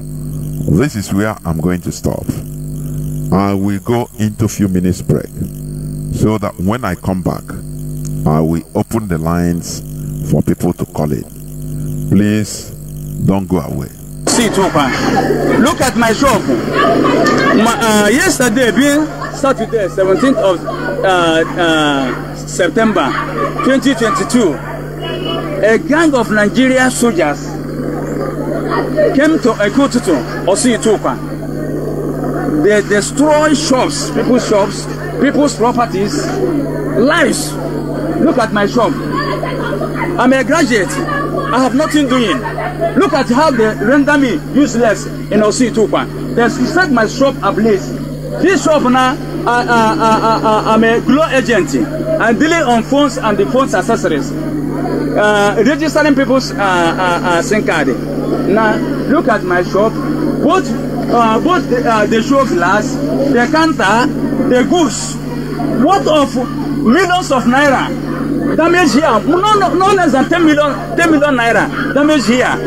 How can I start again? They went to my second shop, start to break it, but that one wasn't giving them access because of its decking. What are we going to do? Have you committed any offense? The Nigerian soldiers that are supposed to defend the country, they are saying say no to Biafra, say no to IPOP. They are shouting it, say no to IPOP. Am I an IPOP member? They see any mark on me. I'm a graduate. I'm a graduate of Imose University and also a graduate of Urban University Rome and also a graduate of postgraduate diploma in education. I'm educationist. What is wrong with these people? They have to pay for this show. Welcome back. This is Radio Biafra House of Service coming to you through Radio Biafra London. Today is the 28th day of September 2022. Today is our 4th day in our calendar, in our Igbo calendar. Today is our 4th. Therefore, I welcome each and every one of you back onto this program. Our lines are now open. Our direct line is +1 213 328 6224. I repeat, +1 213 328 6224. Our WhatsApp and Signal line is +61 405 142 547. I repeat, +61 405 142 547. Please, you call and give your view, but remember the topic of my submission today is the price we pay for one Nigeria. I have a first caller on Signal. Can you hear me? Welcome to the program. Yes, Mazi, I can hear you. There, well, welcome to the program. Good evening from here, my beloved brother. Before I proceed, I would just like to say, may Chukwuka bless you for educating us every time you come on this platform. And the same greetings go to Mazi Jonathan, who has provided also this platform for Biafrans to gather, to learn histories and know about what is happening to us. Chukwuka releasing for us unconditionally that we shall continue to fight until Biafra is being restored. Mazi, you have said it all this evening. The price we pay for being a zoological republic. Everything we are trying, to see how we can be able to manage in this country called Nigeria becomes dead for us. We have tried many ways that we can be able to live a better life. Everything we do there is endly, they will kill us. And we cannot continue to live in this type of country. We cannot continue to live in this type of country, Nigeria, that everything, it doesn't matter even if we are trying to play saint, we will die. And these are the reasons why we've made up our mind. There is nothing they will tell us that can change our mind. We must free ourselves from Nigeria, because Nigeria has become a dead zone. I heard you when you said Nigerians are dead bodies. It is true, my brother. I agree with you. Nigeria is a dead body full everywhere. This is a country whereby in every 4 years, the same criminal politicians that has put their life in this situation they have found themselves today will still come out and I know give them 2,000 naira. The same idiots will come and put them in, suffer for the next 4 years. Now, just as you said, they bought a bus for children, trying to put their signal in it. At the end of the day, when any crime they committed with that bus, they will turn up to say it's Biafrans or ESN or IPOB. We are tired of Nigeria. Nigeria is a killer of destiny. And the more we stay in Nigeria, the more we die. Earlier, the better our people understand what we are saying and join this force so that we can be able to liberate ourselves from this animal country called Nigeria. Because this country have destroyed all of us. This is why I'm here. If Nigeria is good, I will not leave the so-called idiotic country, including Biafra all over the world. If this country called Nigeria is good, why are you people running away? Ask yourself a question. Can you keep on running away? And as you are running away, they are coming in, Fulanis are coming in to dominate your space, to take it over. You people should go and thank Mazi Jonathan Chinedu for bringing us where we are today. If not this man by now, many of us cannot be able to go back home. You will go back home and you see a Fulani man at the back of your house. When you talk, he will kill you and nobody will come for you. You go to police station, they are there. You go anywhere, they are the head of the office. So, dear friends, let's keep on working hard. Let's keep on fighting with our leader Mazi Jonathan Chinedu, a man who has gave us an example to follow. We must keep on fighting until we liberate ourselves from this country called Nigeria. There is no back to go, Mazi. This is my stand. I used to tell my children, Nigeria is dead. Whether they like it or not, Nigeria is dead because just as you see, they use that body of Biafrans to feed the vultures. This is unbelievable. Here in Austria where I am, when a cat died on the street, you will see that the newspaper will carry it. Even the way they will tell the news to their populace, it will look as if one big thing has happened. Because they respect every living thing. But in Nigeria, human being, even fowl, chicken is better than human being. So for this reason, we cannot continue to live in Nigeria. We must free ourselves from this dungeon that have put all of us. There's no back to go, Mazi. But Chukwu Kabema, I bless you for giving me this opportunity. Thank you so much, brother. There were. I have another caller on WhatsApp. One other, please, I'll come to you. Let me take this caller. He has been there before you. Caller on WhatsApp, can you hear me? Welcome to the program.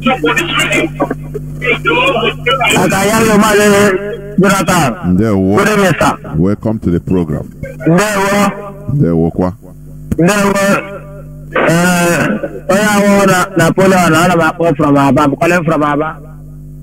Okay, go on, please.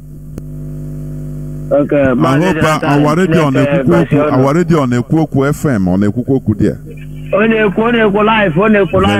live. There we go on.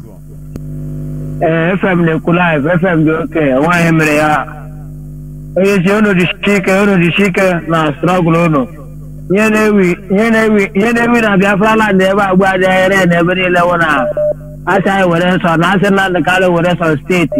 Lawa nasia were so state na alone we are even. Oh, when no power time for na MTN. The MTN ebu trage abene state ase were. Ya de go na Biafra bela. Ono di shika o ba Biafra ke hange wote ya. Isi ni ke.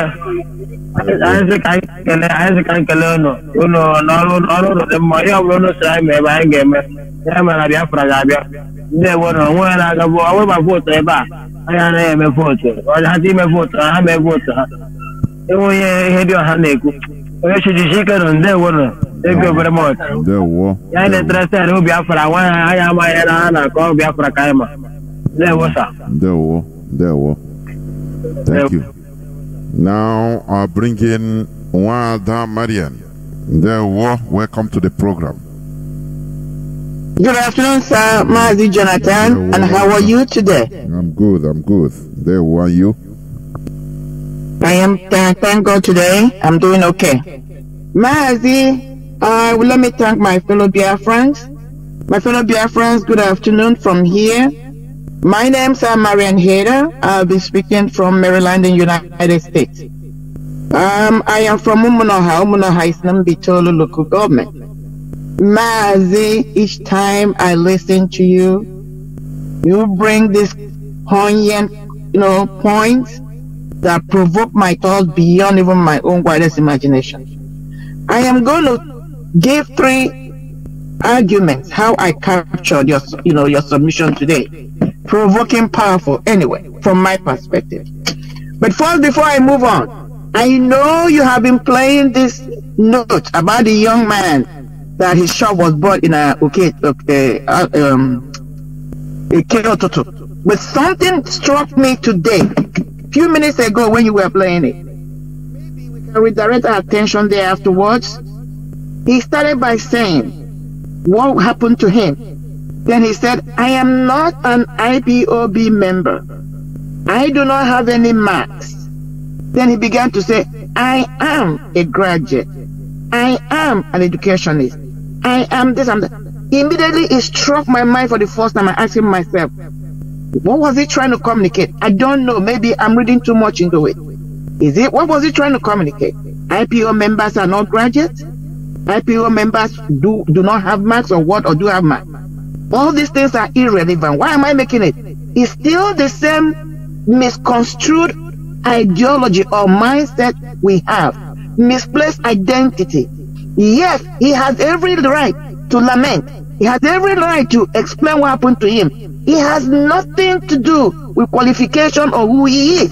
That was not why they burnt his place. They burnt his place because a government that is supposed to protect its people are destroying their people. Whether it's an IP, because when they came there, they never asked him those questions. I don't know why our people are so. He didn't have to say anything. But let me not go there because that will consume my thought now if I go into that. Because for the first time, it struck me and it really upset me. I'm going to think into that. But let me go into the things you said today. Mazi, you talked about Zeke. I listened to his speeches, and all these idiots claim or trying to make it that our blood, the blood of the Biafrans, are the ones that have been projected or subjected for the foundation, laying the foundation of what is called Nigeria.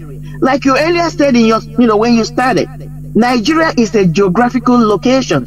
There is no indigenous person in that location that bears that name or was bearing that name, a Nigerian, before the collaboration and what they are calling Nigeria. So as when you begin to think, because I said you provoke me, Mazi, that's why I call you an institution. I know other people provoke me, but when somebody provokes me on a level I never thought, it gives me chills. I listened to you today, Mazi, you gave me a lot of chills. Now, when you begin to explore these thoughts, what it's going to tell you, I'm going to use food to categorize what you just said from my perspective, the way I analyze it. That name Nigeria is like a processed food.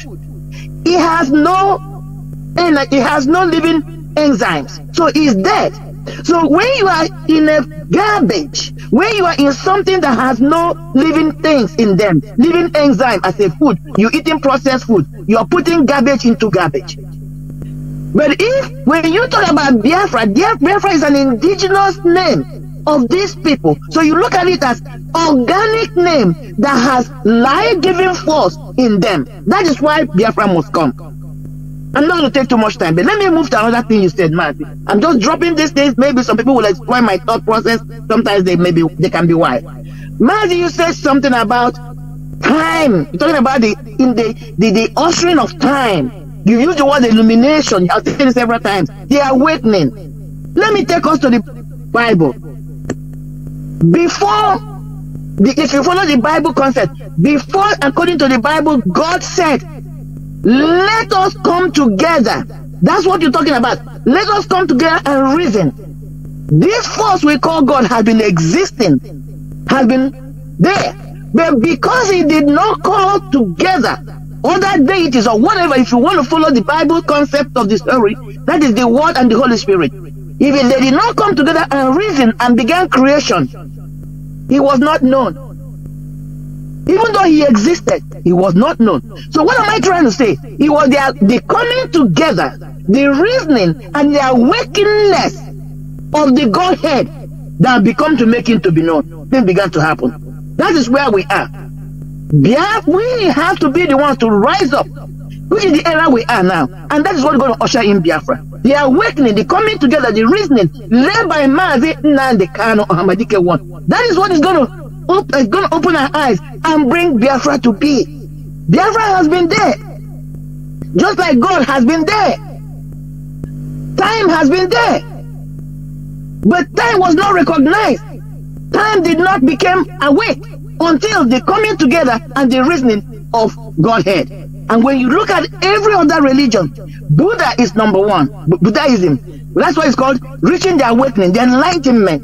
You have to come to that place where you say, let me reason. You begin to explore your mind, the spiritual mind of the man.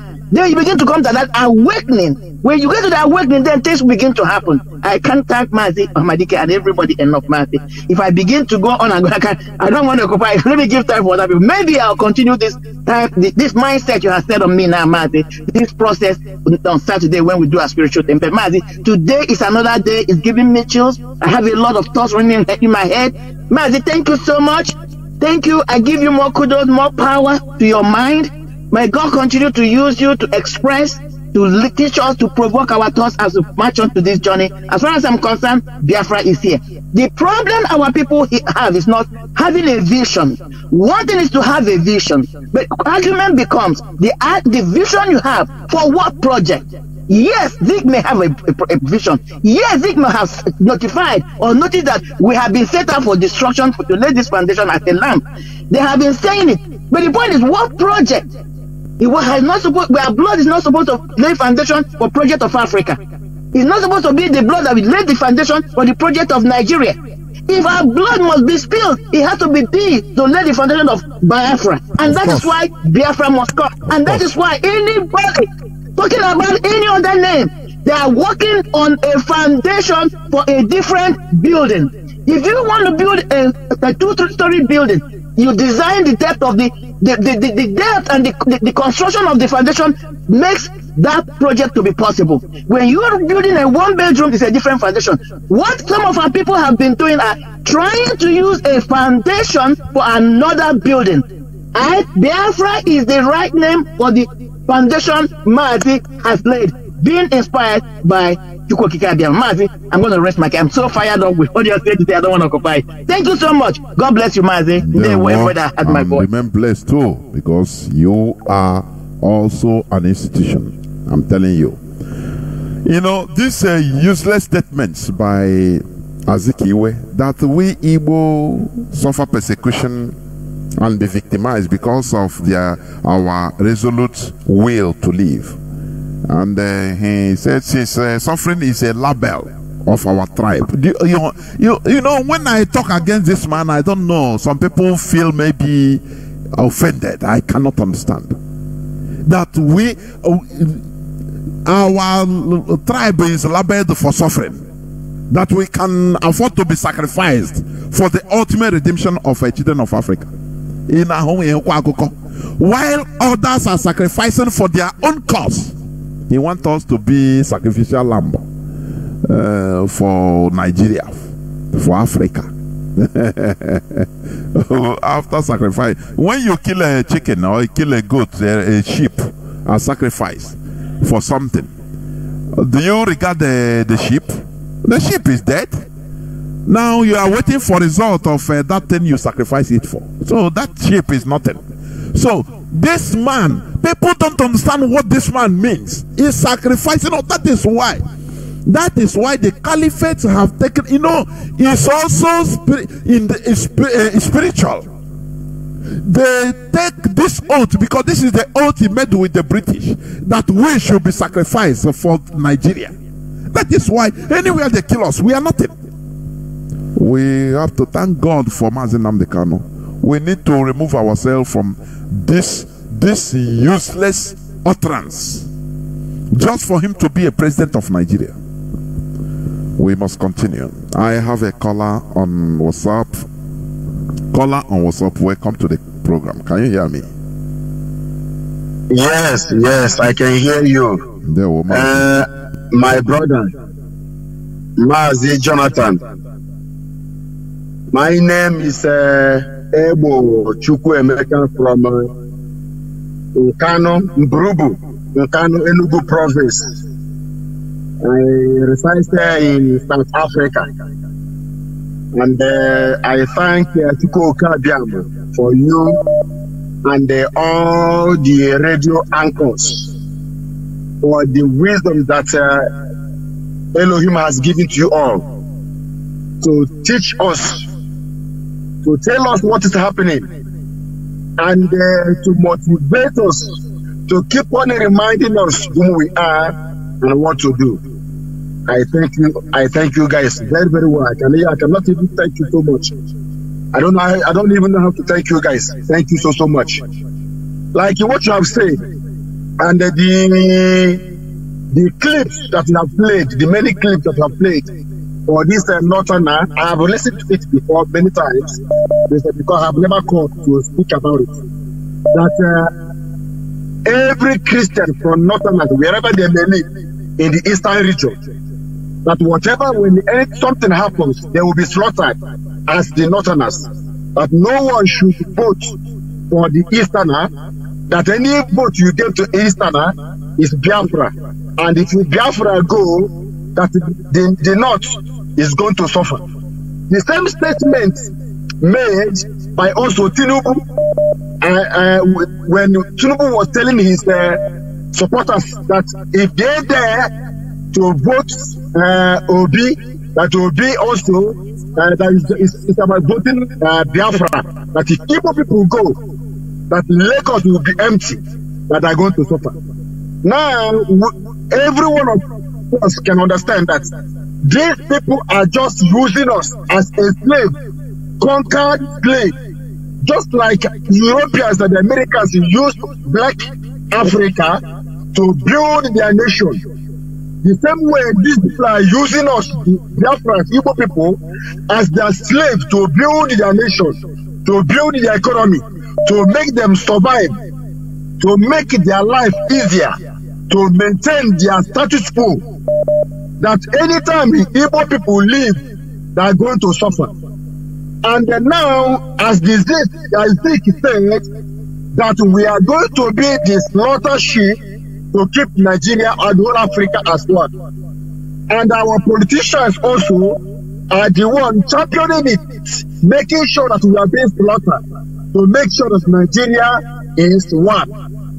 And what I want to let every one of us to know is that if we don't fight to death, we'll try to make our life okay. We're not going to fight. We're not going to fight. Can we fight? Or can we kill our brother, the politicians? Or we're not going to kill them? We will never, ever come out from Nigeria. The only solution, I know very, very well that our leaders, DOS, that's something we are waiting for. That I know they are very, very wise. And you guys are very wise. That's something. It's not that we are scared. We are not scared. Even me here, and my brothers here, we are many who are willing to sacrifice our lives before God and man for Biafra to come.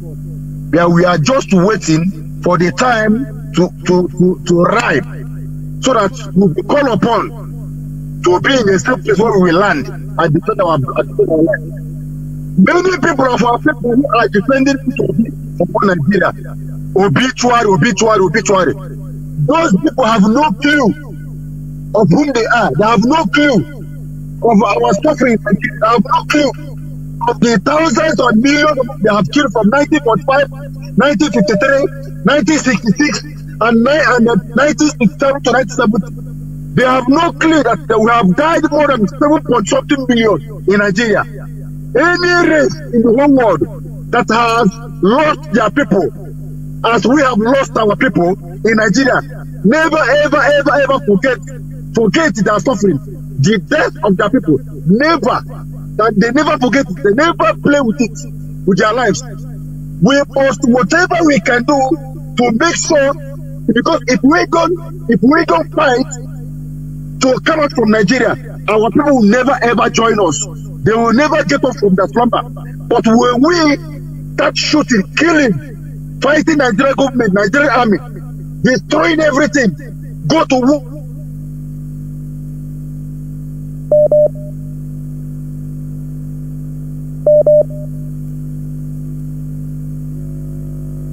Mazi, are you still there?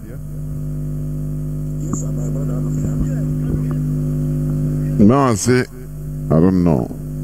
Reconnecting. I don't know why it should be so. Okay.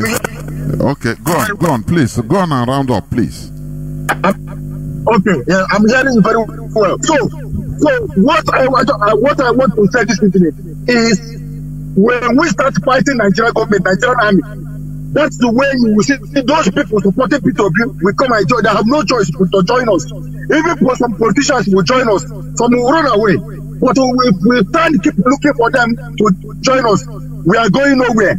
That's what I just want to let you, every one of us, know. I love you guys. We must join together and move on to make sure we fight whatever it takes to come out from Nigeria. Nigeria is dead to us. It's dead. Thank you so much. Have a blessed night, my brother. Shout out to every Biafran. Thank you. Remain blessed.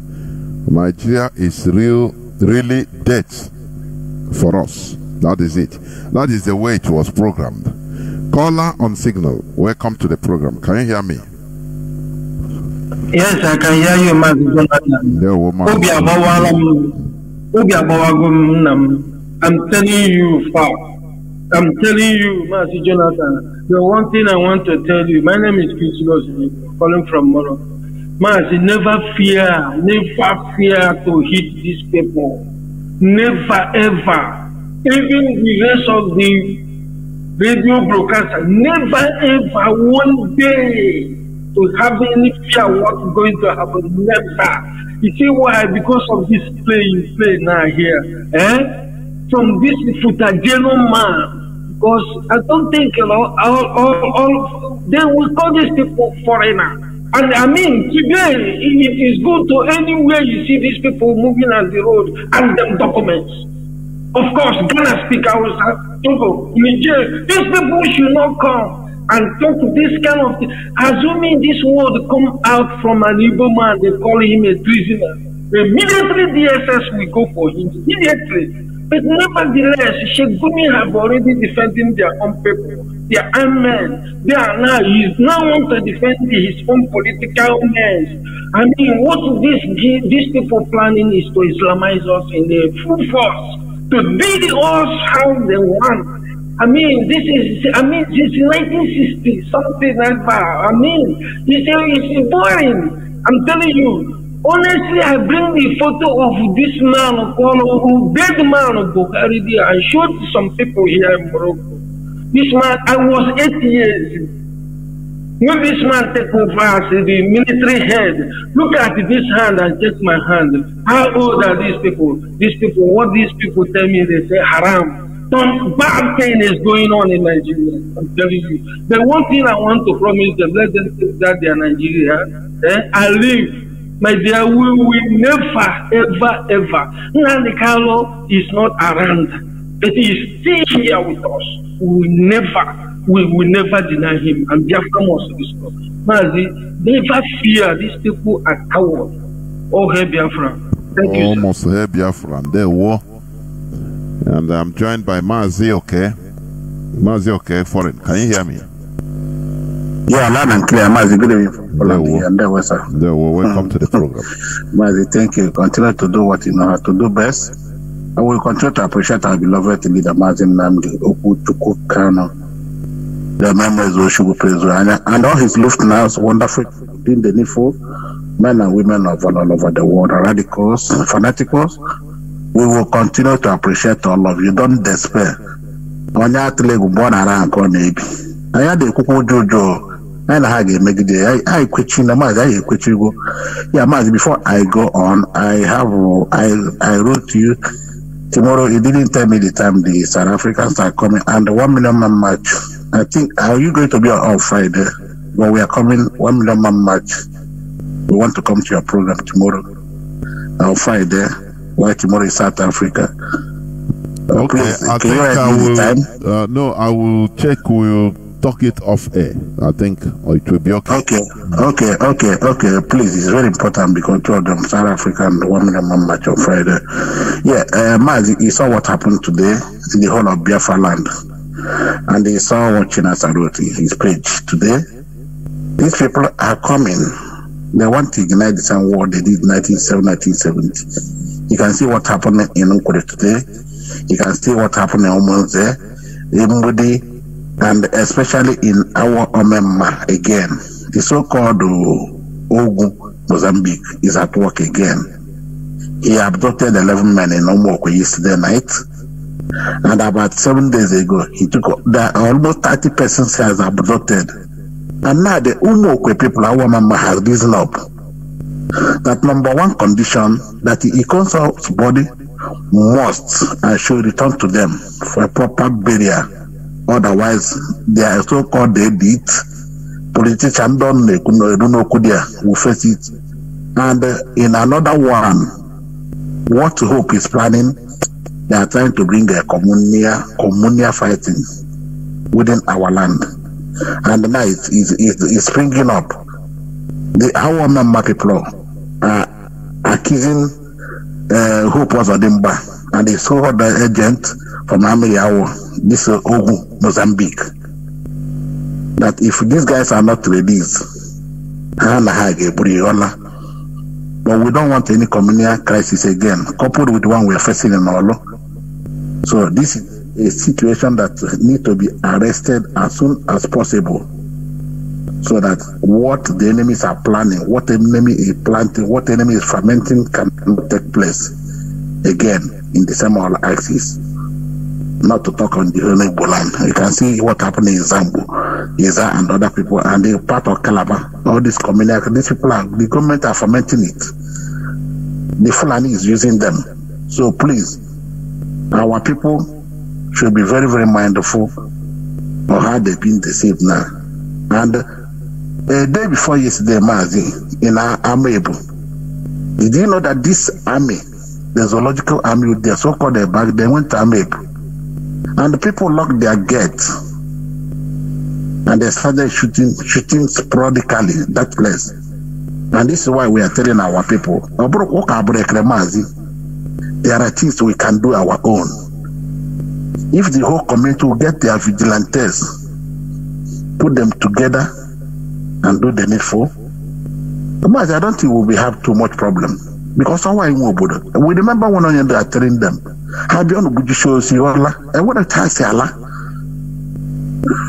these people are trying to intimidate our people. We can see everywhere. They are causing problems. They are killing.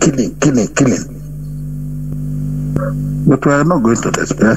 Why after that, question. It doesn't matter how long it might last. This is not time of talking. It's not time of crying. Only God made the need for simple as that. Let us face this most securely. Old Testament, I believe. If you remember, and our people are here. They not spend their unnecessarily. Pull on the village and I sat there. The check here Sunday. Our amount of money people are spending. These are people that the whole of Biafra land is under siege. It's stupidity, especially in the way. On this, I leave it here and there. We talk offline. You see, my brother, let us continue fighting. Of course. Thank you, sir. Good night. Of course. We must continue. We will never stop. Any person or any people that think that we shall stop what we are doing, you are in Cloud Coca land. That is it. I have a caller on WhatsApp. You have been there since 8 minutes. Welcome to the program. Caller on WhatsApp. Professor Jonathan, thank you for taking my call. The woman say, my co-scavenger, welcome to the program. Yeah, you're speaking to a board of the scavenger. I'm calling from Africa Sud, South Africa.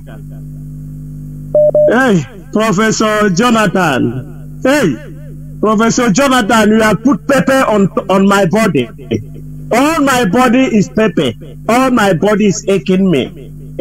Professor Jonathan, if not you that is working in Radio Biafra, this Radio Biafra that our leader Mazi Jonathan Chinedu is putted, how can we hear about this in this world?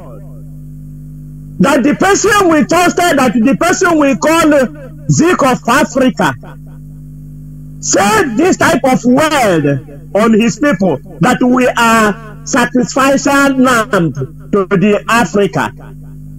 Dr. Professor Jonathan, no wonder here in Africa, do you know that every flight that leaves from Johannesburg goes with 3 or 2 cups of a Biafran every blessed day?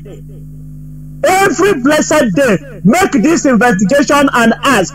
You hear what I'm telling you? Every blessed day a flight is leaving Johannesburg, a dead corpse of a Biafran is leaving a flight from Johannesburg. Professor Jonathan, when this that situation said this, who knows the sacrifice they did? Who will tell us whether they did a sacrifice? Because I've never heard a race or a group of people that is suffering what we are suffering in this world. We are the only group in this world. Look at what this Fulani man said. He was angry about Biafrans, and he's talking about killing Biafrans. He just outbreak of killing. Have you heard this type of English on earth?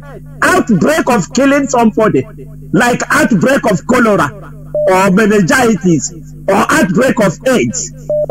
Can you hear what a human being, a hate speech against a group, only a group of people? This same group of people are on 29th of October 1969. Another group, another man called Obafemi Awolowo, said that he is not going to feed Biafrans so that they will die, because if they feed them fat, they will have strength to fight against them.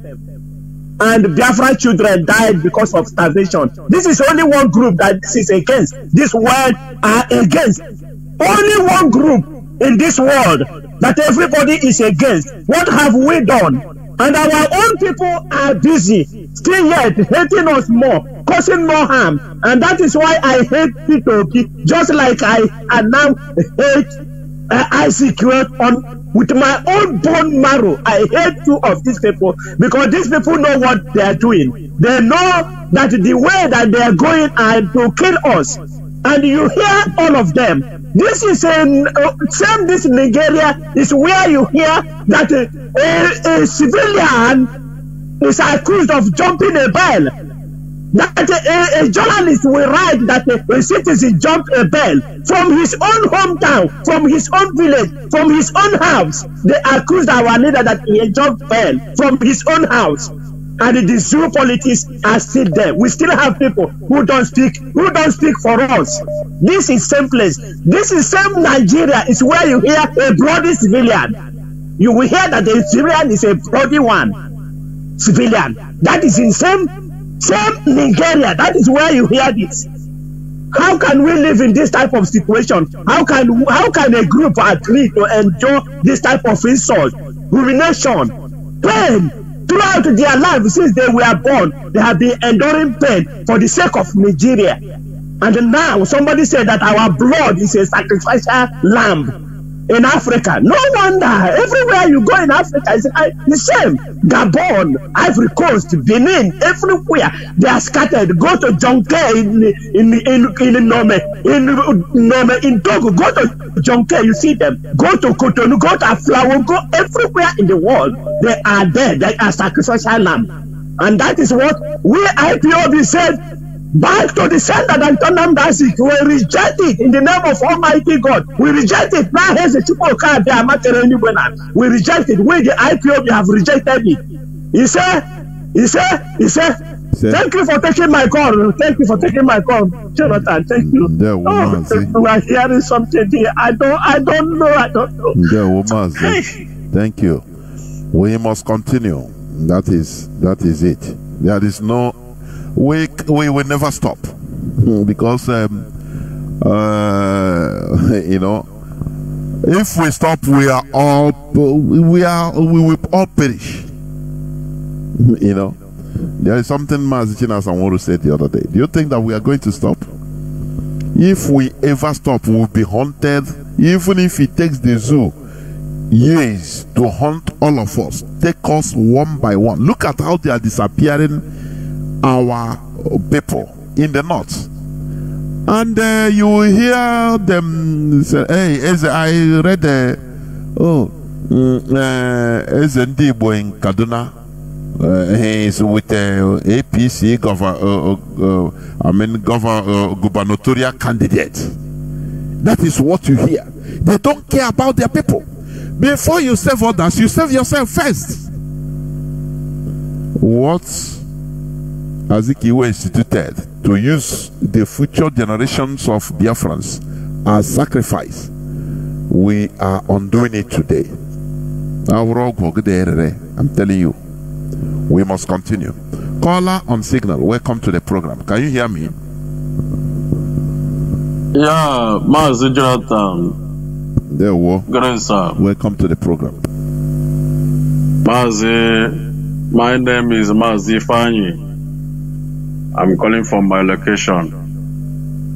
Mazi, first of all, I thank our leader, Mazi Nnamdi Kanu, Ahmadike Biafra Kembo, Nalibo Buruburu. Mazi, I thank you for your topic this night. Mazi, you see, in fact, this topic this night, it didn't give me joy at all. But what I want to chip in here is like when you are on a program in the morning. I was listening to that program, but I was in office because I don't have time to call. You said a lot of things in that program. You said when Atiku said that he's after him, that's when the Igbo people will now start. It's not that I'm campaigning for them, that after him, that's when Igbo people will be dreaming to have their own share in the presidential or anything concerning presidents in the zoo called Nigeria. Mazi, I wanted to say something that time, but it's unfortunate that I don't have time to call. At least we all can remember what happened when they killed Deborah. Atiku is the one that went and tweet, and his people call him in order. He immediately deleted and denied.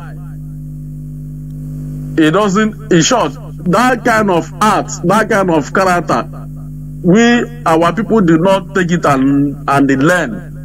It did not show us that these people, they are, in short, they are chameleon. They never say something and they stand on it. Now, look at our brother Ihedoha opening his dirty mouth against his people, against his brother. But that one is by the way. What I want to say, Ziki, who they call Zik of Africa, he think that he used our forefather as a sacrifice. But we, the new generation of freedom fighter under IPOB, leadership of Mazi Nnamdi Kanu, we rejected it. We can never be a sacrifice to anybody. Mazi, instead of Biafra not to come, Mazi, we must take this our freedom, no matter how whether they like it or not. We must take our freedom. Because if we continue allowing these people, okay, look at, as you said, they are using our brothers and our sisters, feeding their vultures in the north. Mazi, in fact, this will have done a very terrible thing to our people.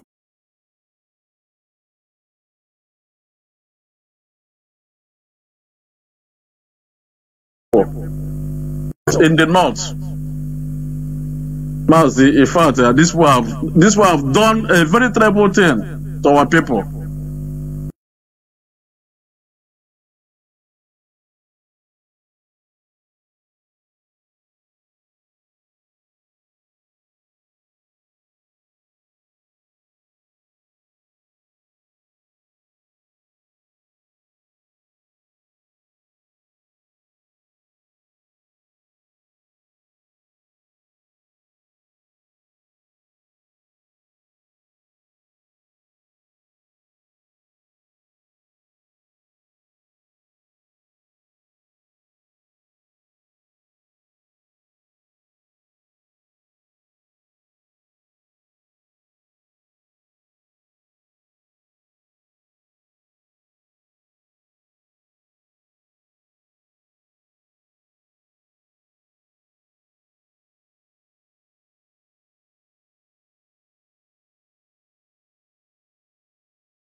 Just know how you work. I leave this in, don't talk it out. Oh. Because these people, they will meet them. Governors, they will have access to the government house in Kaduna. And they will eat and dine and be given money. No, don't worry. Our people, the selfishness in our people, they don't understand what it means to be in a community. And that thing is what our leader came to correct. That is why he formed IPOB is one family. Individually, we are nothing. And that is what the British, through the Caliphate, is doing to us. Turn us into individualistic set of people, so that we can be easy prey. All these things, all these killings in our land, how do you think that the people there, the so-called Zendibo in Kaduna and the other places, they don't hear it? They know. But they are giving money to keep quiet. Now you see, when they are talking to our people, they will tell our people that, oh, you people are the problem. Even you talk too much, you do this thing too much. Just, you know, I cannot understand. That is primitive character. And that thing is what we are trying to remove from this hallowed platform. I have a caller waiting on WhatsApp. Caller on WhatsApp, can you hear me? Welcome to the program. It's 2052. Good evening, Mazi Jonathan. There, well, welcome to the program. Thank you very much. My name is Chukwu Emmanuel. I'm speaking from my location. I greet you once again, Mazi Jonathan, for your topic this evening. I greet my leader, our leader Mazi Kano, who set up this platform to expose all the evil things that is happening in the whole world, particularly in Nigeria.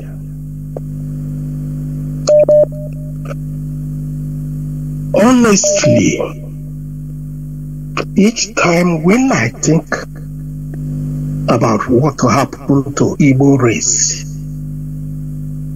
I get worried. Because from the beginning of Nigeria,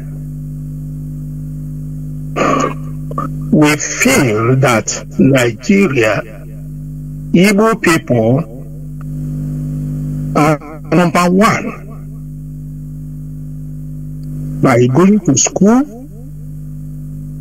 But today,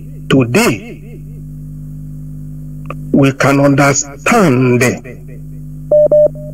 that for Igbo people, going to school is a waste of space. Those who said they represent Igbo people are not. Ohaneze ndị Igbo is just a plan to destroy Igbo race. The Pandef is just designed to destroy the Biafrans, everybody. When the Igbo, who's so-called Ohaneze ndị Igbo, also Igbo elders, who's supposed to reason for the past that is happening in Nigeria right from Nnamdi Azikiwe. They don't reason, they don't understand, they don't take to understand that they're supposed to do everything humanly possible this time around to break this kind of sleep for the future generation. Every country of the whole world is always thinking about future generation. But an Igbo man and in Nigeria, they don't remember future. Then tell me how a place like that supposed to exist as a country. How can you bring all kinds of animals, you pack them together in a container and give some of them gun to kill others in the name of Nigeria, and people is there existing? Every 4 years you talk about election, no development, and the people in Igbo land, in Biafra, in Oduduwas are still waiting for Nigeria. Have you seen how stupid black people are? When I think about black people, I get shame of myself to be a black man. If you cannot reason, why are you a human being? Why are you a human being? The British, they developed their place. They put everything together. They put you in Nigeria to make sure you can never see development. And people over there are still waiting for Nigeria. Up till today, all the whole thing that is coming out from Radio Biafra to expose all the evil that is going on in Nigeria, it seems that you are pouring water on the stone. People are still thinking of Nigeria. It is a pity. It is a pity. When I think about all these things, I feel very annoyed. Look at Obasanjo in the West. Obasanjo has understand what Nigeria needs. Instead of Obasanjo, we use the little time he have on this earth to liberate their people from bondage. Obasanjo want to be a slave and to die as a slave. Look at Gowa, who fights to return Nigeria. Today, Fulani have taken all the whole middle belt, trying to conquer everybody. Go one are still praying, waiting for Nigeria. Have you seen how foolish black people are? Black people, we use the money they're supposed to take to develop their place. They stole the whole money to American banks, to European banks, billions of dollars and pounds. Why people over there are languishing in poverty?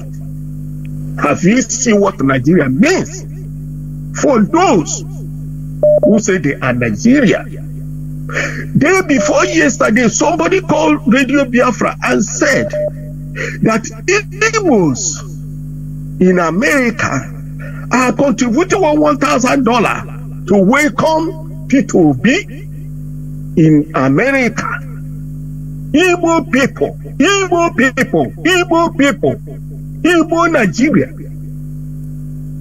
You are contributing money to be a slave. After a few days, you die. Later, some of you will not reach even 70 years. Highest you reach 70 years. Or 8 as case may be. You die as a slave in the name of Nigeria. And you hand over unborn generation to become slave.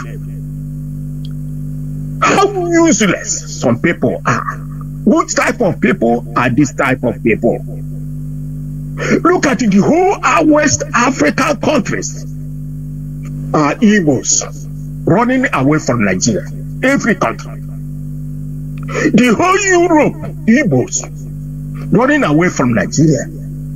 America, Asia, everywhere. From people from Igbo land, they are running away. And the same people who are running away are sabotaging themselves for a time like this. What makes you to be a human being is the way you reason. How many years you have to stay on earth and you go empty-handed? Look at, sometimes somebody talk about an ex-minister in China was convicted to hang by court dead for only bribe of $15 million or $16 million. The court in China convicted that man to hang dead. But in Nigeria, we stole billions of dollars and go and pack it to white people country. These white people will use it and develop their people. After a few days, the idiot will die. And those money will disappear at the end. Have you seen why the black people are roaming over the whole world? Slave plus slave plus slave. If you Radio Biafra, if Nnamdi Kanu cannot change black people, forget about them. Let them go to hell. Let them remain slave in the whole world. Please, round up. Let the whole world use black people, mostly Nigeria, as a slave. That is what they are. Foolish and idiot group of people. Thank you very much. I greet Mazi Nnamdi Kanu. This man has done so much. God bless this Nnamdi Kanu and his family. And all the whole people who understand the meaning of freedom. Thank you.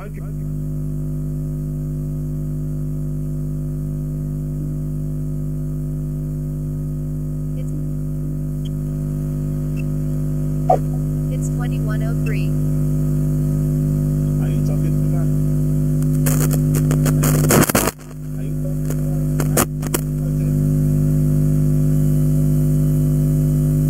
Hello? Is it? Yes, Professor Jonathan. I am Mazi Celestine. I am calling from the coastal region of Biafra. Mazi Jonathan, this your topic of submission touches every Biafran's at heart. Who is a core Biafran, it touches the heart of every Biafran. Mazi Jonathan, let me start by telling you that Dr. Namdi was driven by self and the greed. He has failed to understand that Nigeria is neither a nation state, nor a country, but a contraction. He has failed to understand that every state that emerged the way of Nigeria has completely disintegrated, giving way for a more prosperous nations because of commonality in value system. It is this value system that would have stopped the prices we pay being in Nigerians. So virtually every one of us are under subjugations by the Fulani hegemonies, and we shall continue to pay this price in Nigeria until we completely and totally redeem ourselves from this mess. Mazi Jonathan, can you imagine that the so-called founding fathers, only Zik was thinking national? Of course. Ahmadu Bello was thinking tribal, and Awano was thinking tribal too. So how come Zik was thinking national, not minding that Nigeria is not a nation? That's the question. So he brought us into this whole mess. And the Mazi Jonathan, one other thing I want to say is we can recall and refresh our mind to the activities of Okpa Biaseka during the war. And when the war ended, Okpa Biaseka comes back and there was no penalty. He was never sanctioned for his actions. Treachery must be sanctioned. Not until that is done, then our people will continue on the path of treachery, because this Nigeria is designed in a way that even our people do not understand that, or maybe Mazi Jonathan, I don't know how to put it, but this Nigeria is a kind of place that we are subjugated in a way that average Biafran who is in the political corridor of Nigeria must have to march upon his fellows to grow. You understand? And this is not natural. The reason is not natural. The only reason why this abnormal is happening is because of Nigeria. Therefore, it is only when we do something to destroy this Nigeria before it destroys us, before this abnormality is stopped. That is the only thing. And therefore, that is why every right-thinking Biafran must have to join this movement to liberate ourselves and their people from this almighty mess. I feel and I am of the opinion that every traitor must be sanctioned. If Okpa Biaseka was sanctioned, if he was not allowed to be rewarded by the same Funanis, then I think that some of our people who are treading on the path of treachery may have reflected on what happened to the traitors before now. So, Mazi Jonathan, I feel and I think that this program that you are doing is a very good one, and there's many that listen to you. It will also project us on the direction of light towards this liberation and towards these prices that we are unwanted prices that we are paying in damnable zoological. Mazi Jonathan, it is a very, very funny and a very sad situation that we all find ourselves. But we must continue to do what we are doing to liberate ourselves from this very damnation. There will, of course. Thank you, Mazi Jonathan. There will. Keep on keeping on, and wish every IPOB must have to continue to do the needful until we are completely redeemed. Thank you so much, and God bless you, Mazi. And you too. There will. You know, we are winding down slowly towards the end of this program, and I think I have two people waiting, and they will be the last callers, please. When, like our brother talked about sanctioning somebody like Okpa Biasika, yes, but we should understand also that we are defeated in the war. So those that are against us, even our own people that we are against, fighting against us, became the kings. But the worst thing, I continue saying this. This is not the first time. The worst thing that happened to us is when 1970, no other movement continued clandestinely. No, everybody just automatically stopped. That is the worst thing that happened to us. I say, I never see this type of thing. I never hear or read or study about this type of thing in any part of the world. It's not done. Where there is fight like this, a brutal war like this, even if the people lost, they don't just become disbanded and join back. It's only in our own case that this thing has happened. If it happened another place, or if it has happened, let somebody call and speak, please. I never hear. I never read. That is the worst thing that happened to us. Though the British, they formed a very smart plan. By after the war, they carried out our Biafran military officials, many of them, and flew them, according to Letmo Obosi, and flew them some to Gabon, some to Tanzania, some to Cote d'Ivoire, telling them that we are going to, don't worry, we are training you to fight, to come back and start doing clandestine guerrilla warfare. And everybody believed. You know, the easiest people to deceive in this planet Earth is our people. When it comes to political, it's our people. We can be easily deceived. From there, they did them training. Okay, do this for 1 day, 2 days, 1 week. After they started distributing them all over the world, they come and say, you go special training in Canada. And they send this one. They dispatch them all over the world. How can all the people be deceived at the time? That is one thing I cannot understand. Where are the radicals? You know, one thing I see with our people, once our people are talking or dealing with foreigners that are not Biafrans or Igbo people, they believe them into anything they okay, yeah. Any person that wants to resist and put contrary view, others will chop him wrong. We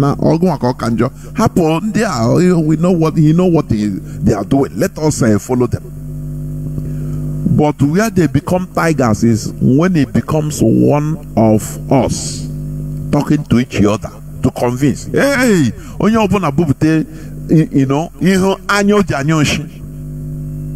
that is one thing I cannot understand, and I call it primitive character. one set of people, one platoon only, should have entered the bush without minding any other person, without minding anything, and continue causing wahala. But lo and behold, everyone went into complete sleeping. That, oh, it is over, we go back to Nigeria. Which means our people fought a war that, it's just not, they were not even fighting it with their heart. They were fighting half-hearted war. Now let us quit so that we go back to Nigeria. It is very, very absurd. I never see any other people. That all these are the reason why we are suffering today immensely. You understand? Let me pick these callers and we conclude. Caller Mazi CJ, can you hear me? Welcome to the program.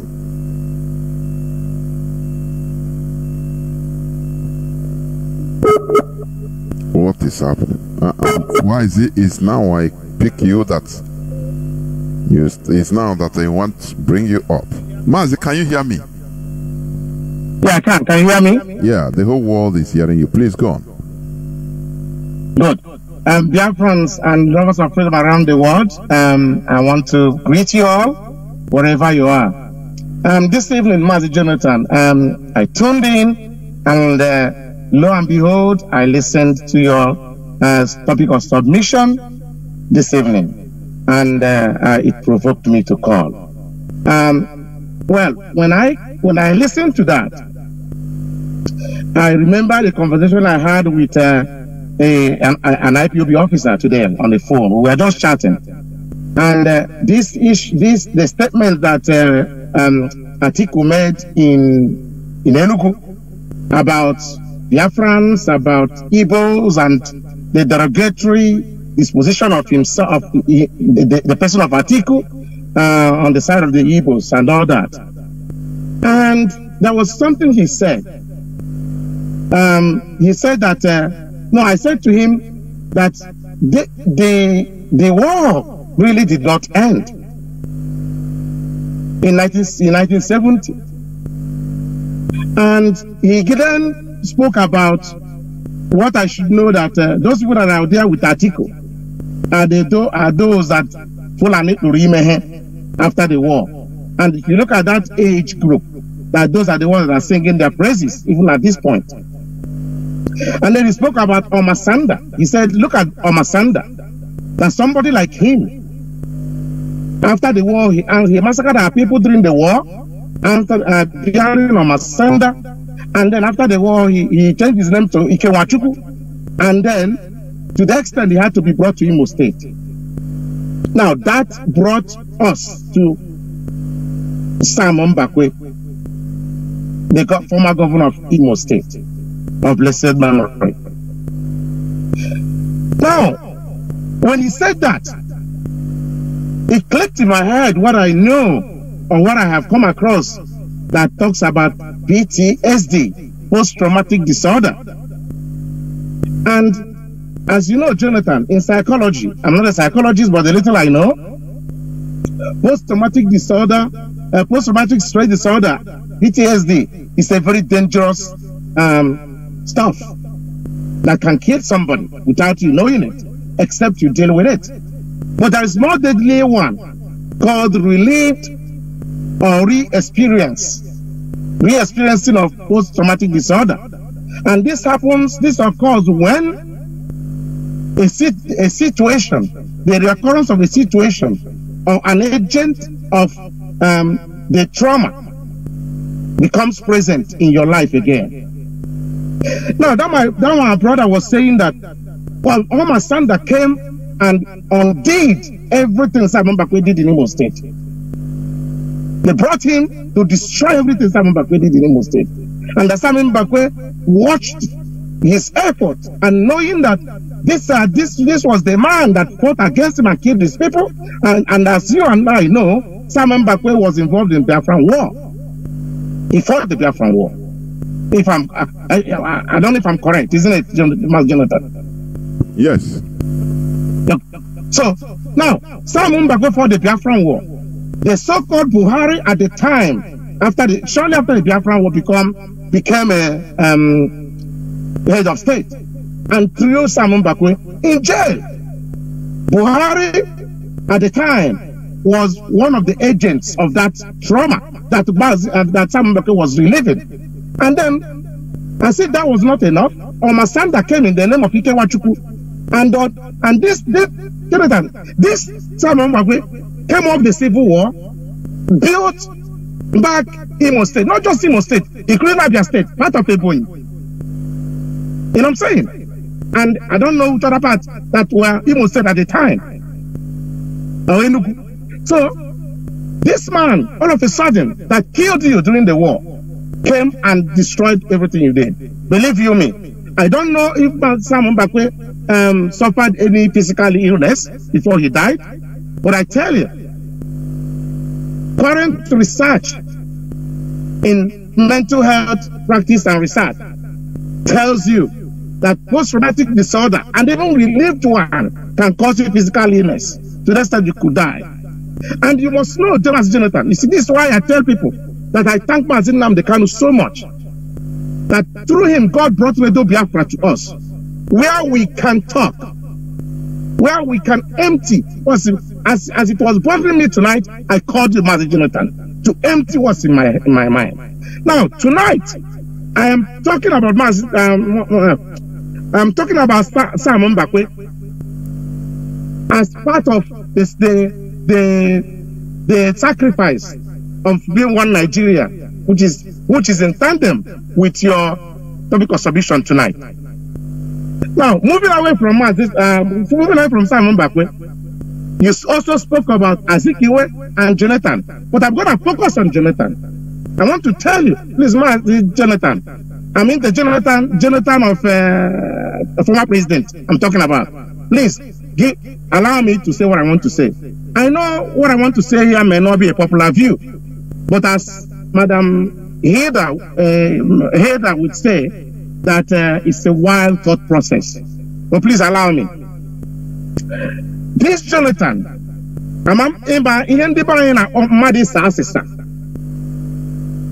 this is what is happening to Jonathan at the moment. Jonathan is saying that he has lost out, that he missed and useless a very golden opportunity that God put him through. He was there for 6 years.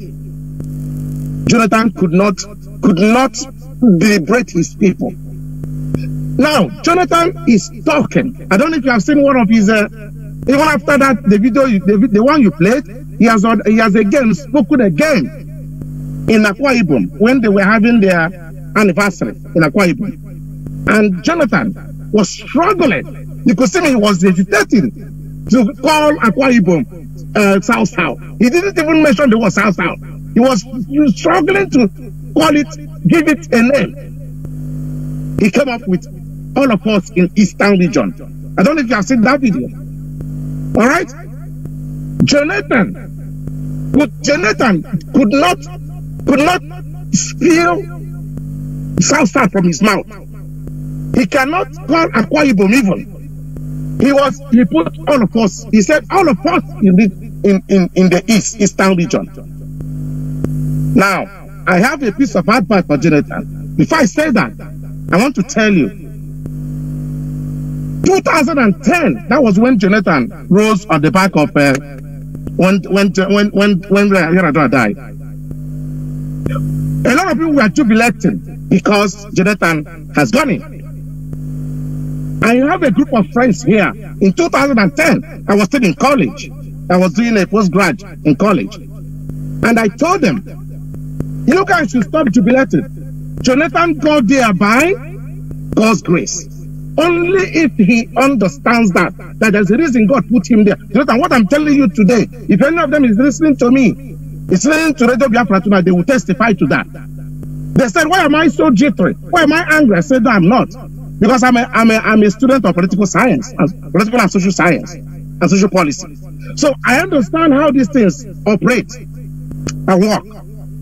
So I told them, Jonathan needs to go there and shake the foundations of Nigeria and put things right. If he doesn't do that, he will be disgraced if he would come out from there alive. Lo and behold, I said, if I had my way, I was a friend with him on Facebook. I wrote him a private message. You know, as a president, he doesn't manage his Facebook. But I wrote that in his private message to see if anyone can see it and advise him. And lo and behold, he didn't do that. 2011, he was elected.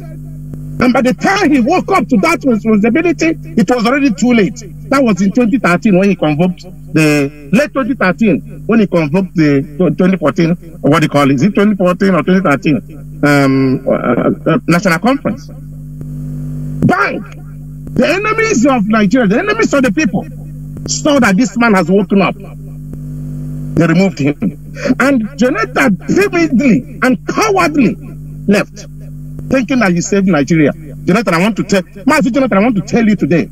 Any day I meet that man, Jonathan, I will tell him he is the reason people have died for the last 8 years in Nigeria. He killed them. If Jonathan did not leave, if Jonathan had put up a fight, even Orubebe, minister put up a fight, Jonathan had so many opportunities to do what is right. His eyes was on UN honor, American honor, gallivanting around the world.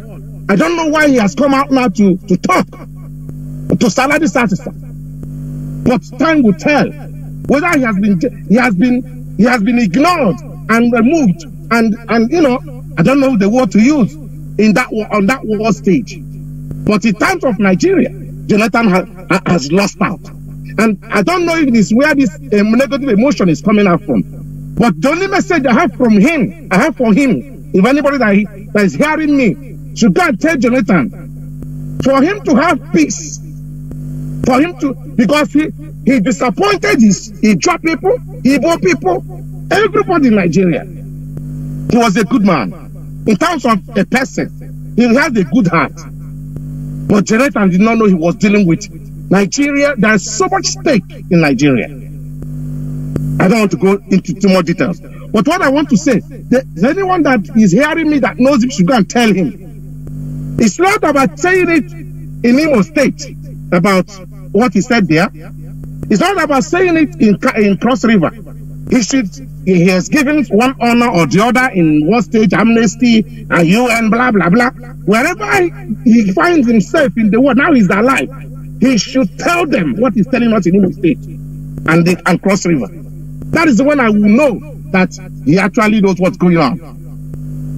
But maybe this whole promise they gave him, Obama gave him about coming on the world stage, becoming somebody in the world, like Kofi Annan, like this and that. I think all of those things are shattered down. That's what I believe. So, Mazi, this is my submission tonight. Biafrans, the most important thing here is that we must go home. There is nowhere in the world that people suffer what Biafrans have suffered, the type of genocide Biafrans have suffered. I have never read it in any research. I have never come across it. Anyone I have lived outside for more than 20 years. I have come across a number of people from different backgrounds, different experiences. Nowhere people have suffered what Biafrans have suffered, and it's ignored. It must be discussed. It must be discussed. That thing Uchu Anya is saying, and every other person is saying, it must be discussed. Armenian genocide happened in the time of Ottoman Empire. And still, Armenia was recognized recently and then given their country as Armenia. Yesterday, they played the Republic of Ireland. They nearly won them in a match. Okay? So, Biafrans, the thing here is that our Onyendu have done the job. And we thank Chukwuka for him. He's silent to see Biafra. And everyone that is here, keeping candlelight, holding on to this thing, this Onyendu gave to us, like his wife said, nurturing it, keeping it. We must guard it with everything in us. Mazi Jonathan, are you hearing me? We are going to guard the whole world is hearing you. We are going to guard everything in us. They never started. We have not even started. But we thank God that we have a platform where we can talk.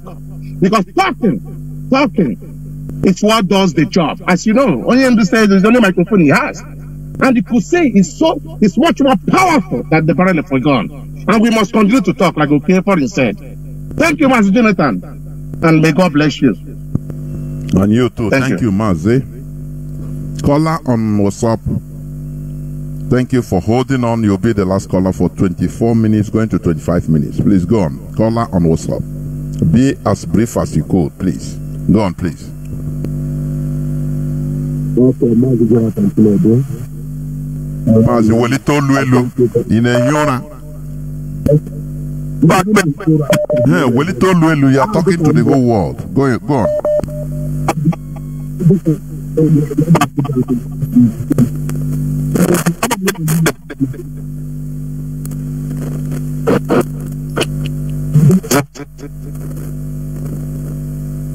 Why is your this thing doing like this? Your voice is going and coming. If you are using any gadgets, are you using any gadgets? Please remove it. Yeah, I think it's clear. Go on. Are you hearing me now? It's better. Mazi, how many times will I tell people if you are calling, remove earpiece? You know, I cannot understand for goodness me. You know, it's go on, please. It's part of the thing. Only one I got try in case you know it doesn't concern me. Let me use earphone. My own is good. It's made in planet Earth. I mean in planet Mars. It will be good. Let's stop this, please. Go on, Mars, please. You are a constant caller. No, I'm not a constant caller. I'm Mazi Jonathan Chinedu. What you are telling me.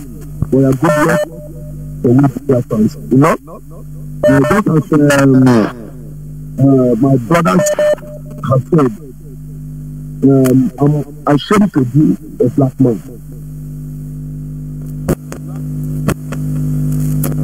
Humanity.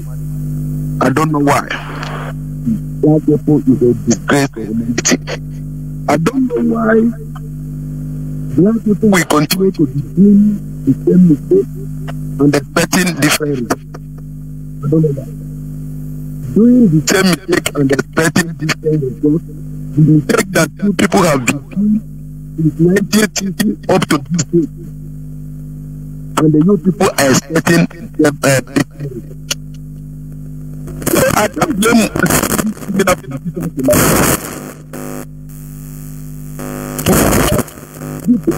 blame all these laws. They will come.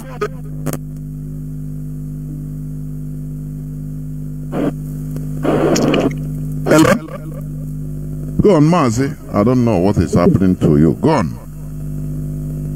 The people I will blame the wrong that continue to be using every opponent and create them.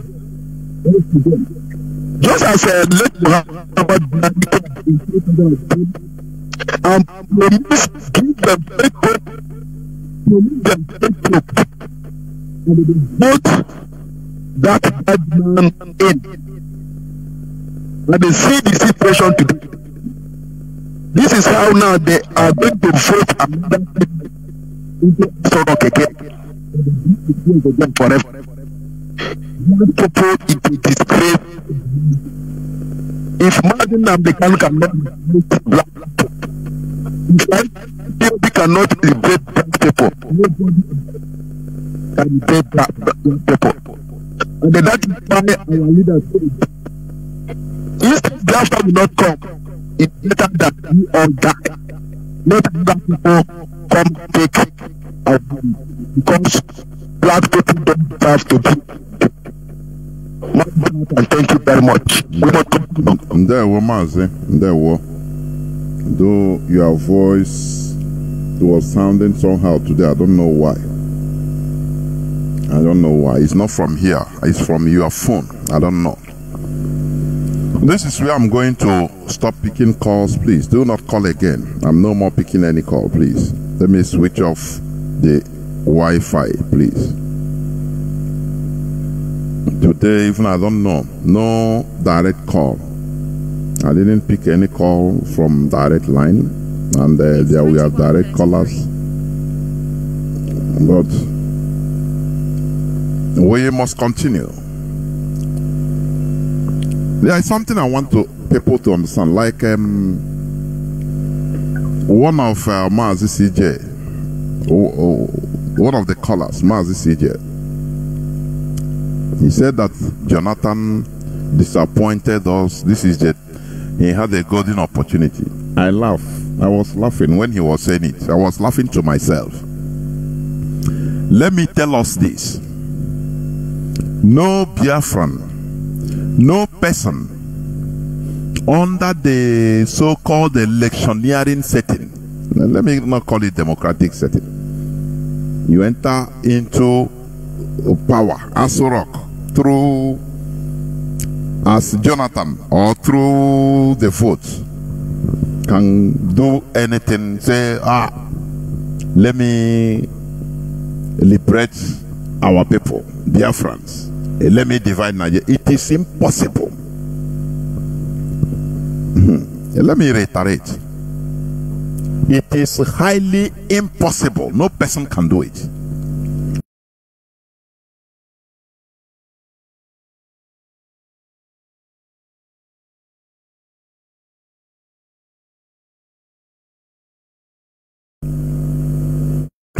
Let me reiterate. It is highly impossible. No person can do it.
Okay. I think my system is back because I'm on my closing remark. And what I want to say is very, very important to the audience. As I was saying,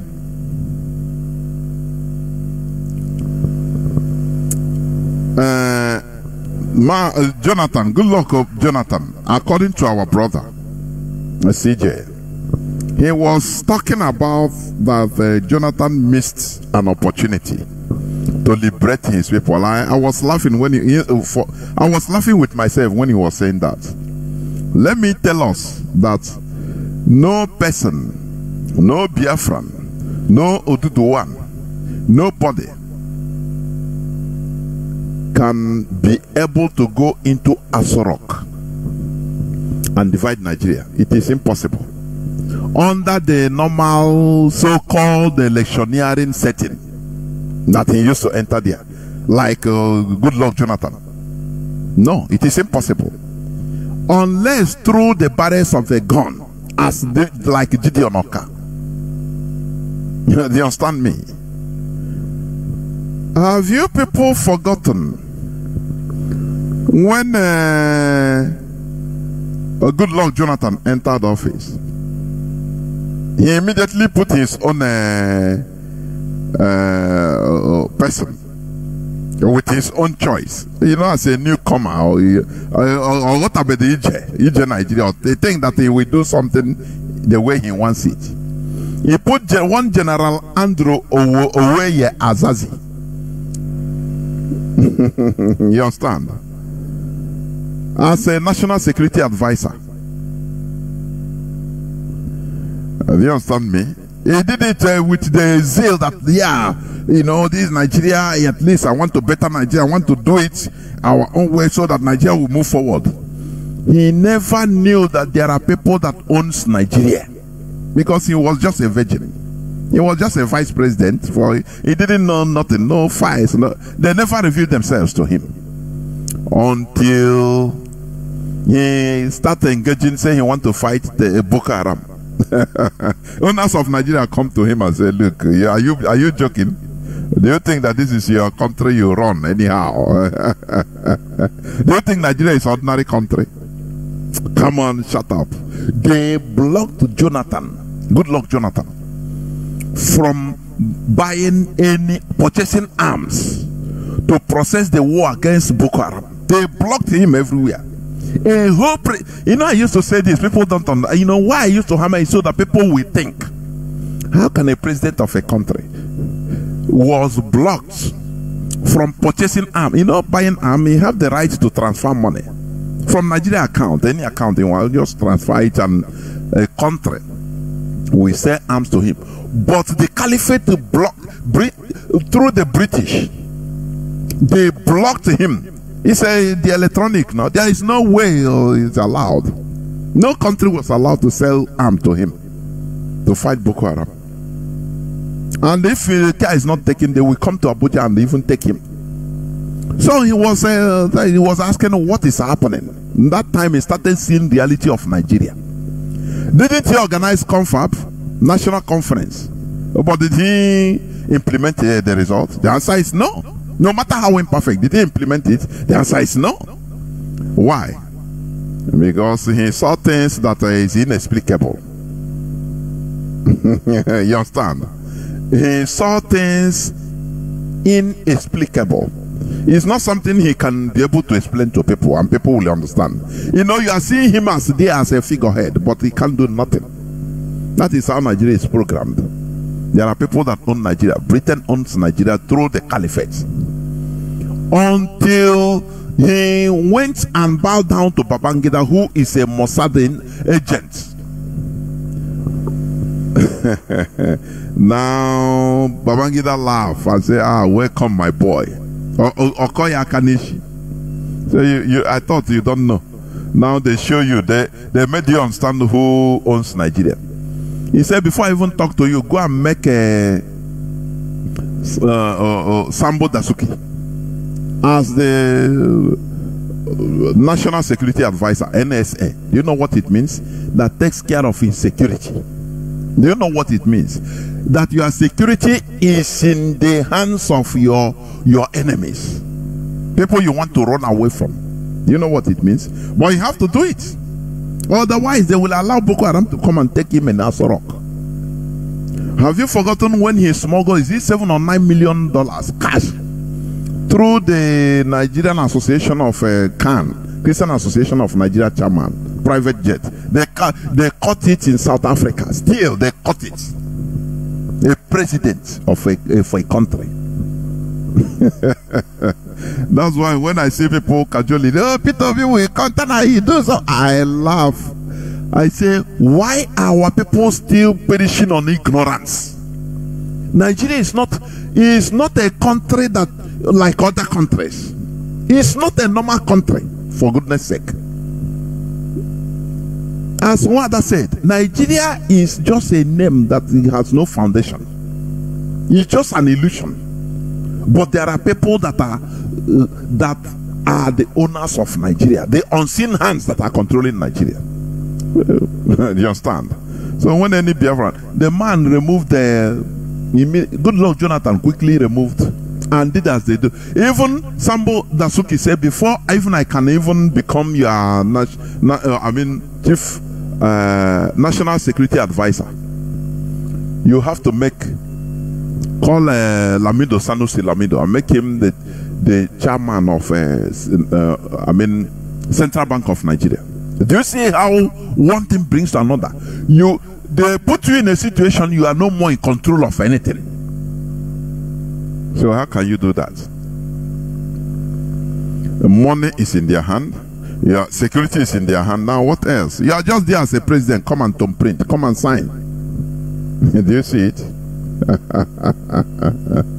Now, Chief Security Advisor, he will tell him that, look, don't fight Boko Haram, build schools for them. They will like you. He started building schools because he's his Chief Security Advisor. Anyway, do this so that they will become, you appease them, they become appeased, and he will do.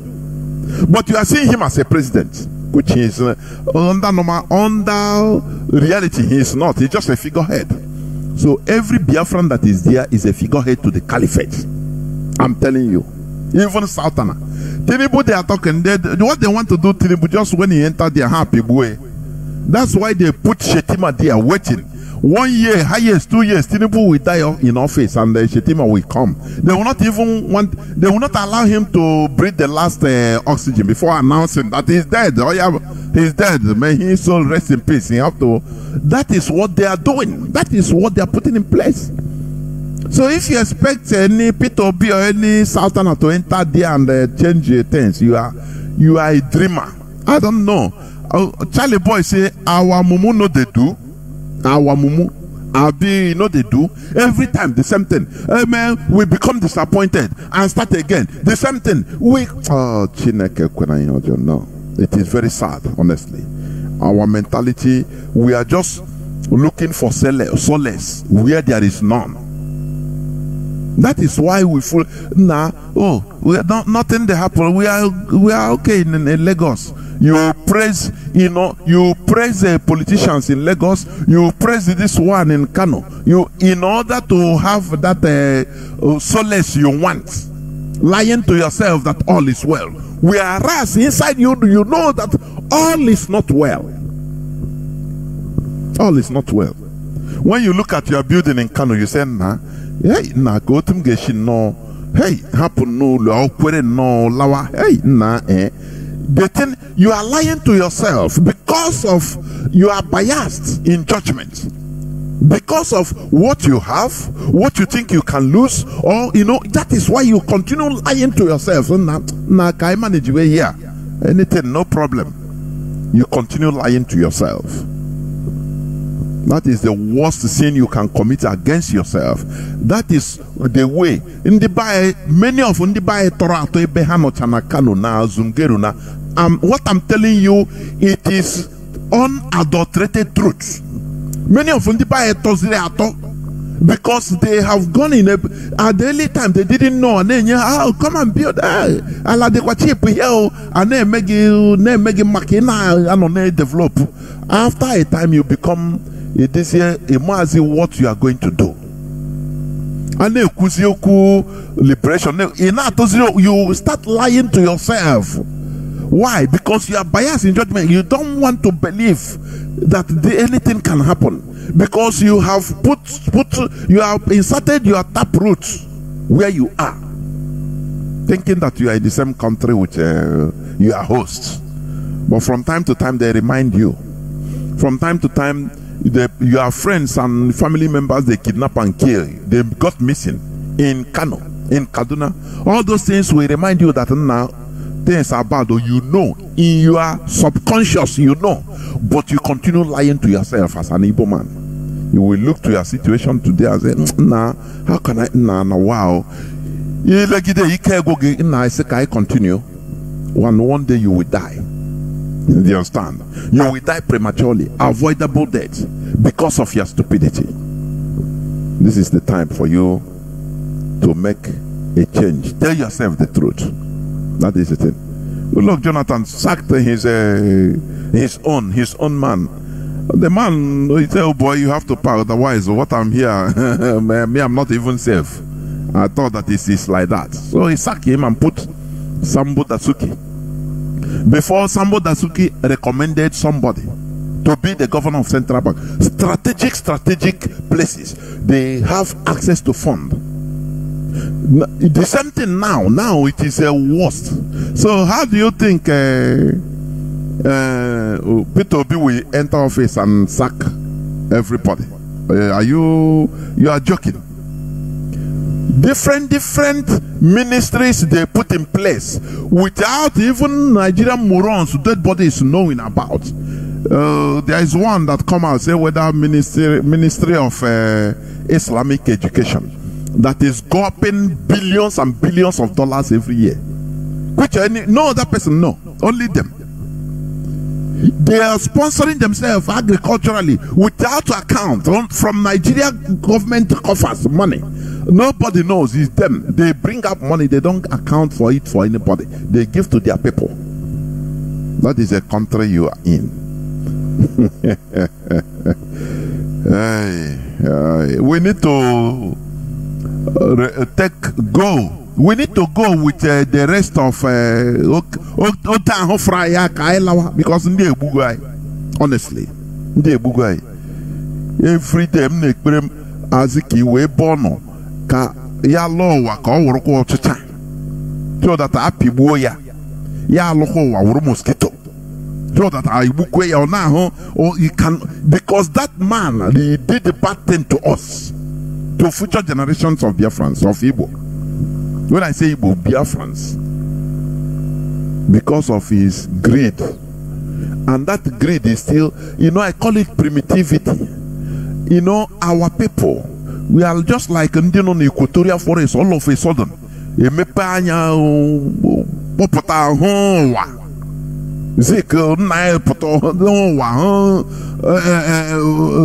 Frederick Lugard, you don't know that the people he is dealing with, the caliphate, they have been seeing different people, Arabs, every type of people in the deserts. So he belittled them, and that is to our own detriment today. But here we are, trying to restore the remnants of ourselves. I said the remnants of ourselves because we have suffered. Thank you for listening. Thank you for listening to this gospel. Biafra is our religion. Biafra is where we worship. We have no other identity other than Biafra. That is why we want to restore it, because it is our identity. Do you understand? Biafra is our identity, is who we are. We are deprived of it. Out of also our own gullibility and naivety. But today, Mazi Nnamdi Kanu, through this hallowed platform, has done really great in order to open our eyes. And the starting of the African awakening is here through Biafra restoration. Therefore, we must continue what we are doing. Everybody must continue doing what you have to do. Joining hands together in order to restore our lost nation. Thank you for listening. From me, Mazi Jonathan Chinedu, from here, it is simply good evening.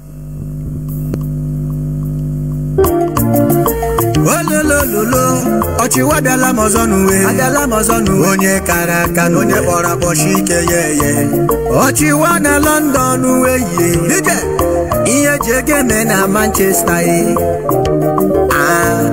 udele neri ozuwe udele neri ozuwe udele neri ozuwe udele neri ozuwe okwu ụzọ dị mmanụ udele neri ozuwe vampire ndị moye udele neri ozuwe ojobara kwaka udele neri ozuwe ojobara moji udele neri ozuwe the Supreme Court governor udele neri ozuwe udele neri ozuwe udele neri udele neri ozuwe otribushi munne udele neri ozuwe omramu let's say qui se parle en France. Y'a quelqu'un à Manchester.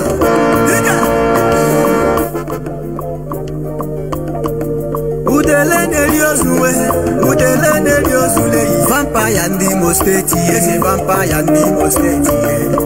Hopu zodi manuwe, hopu jobana kwaka.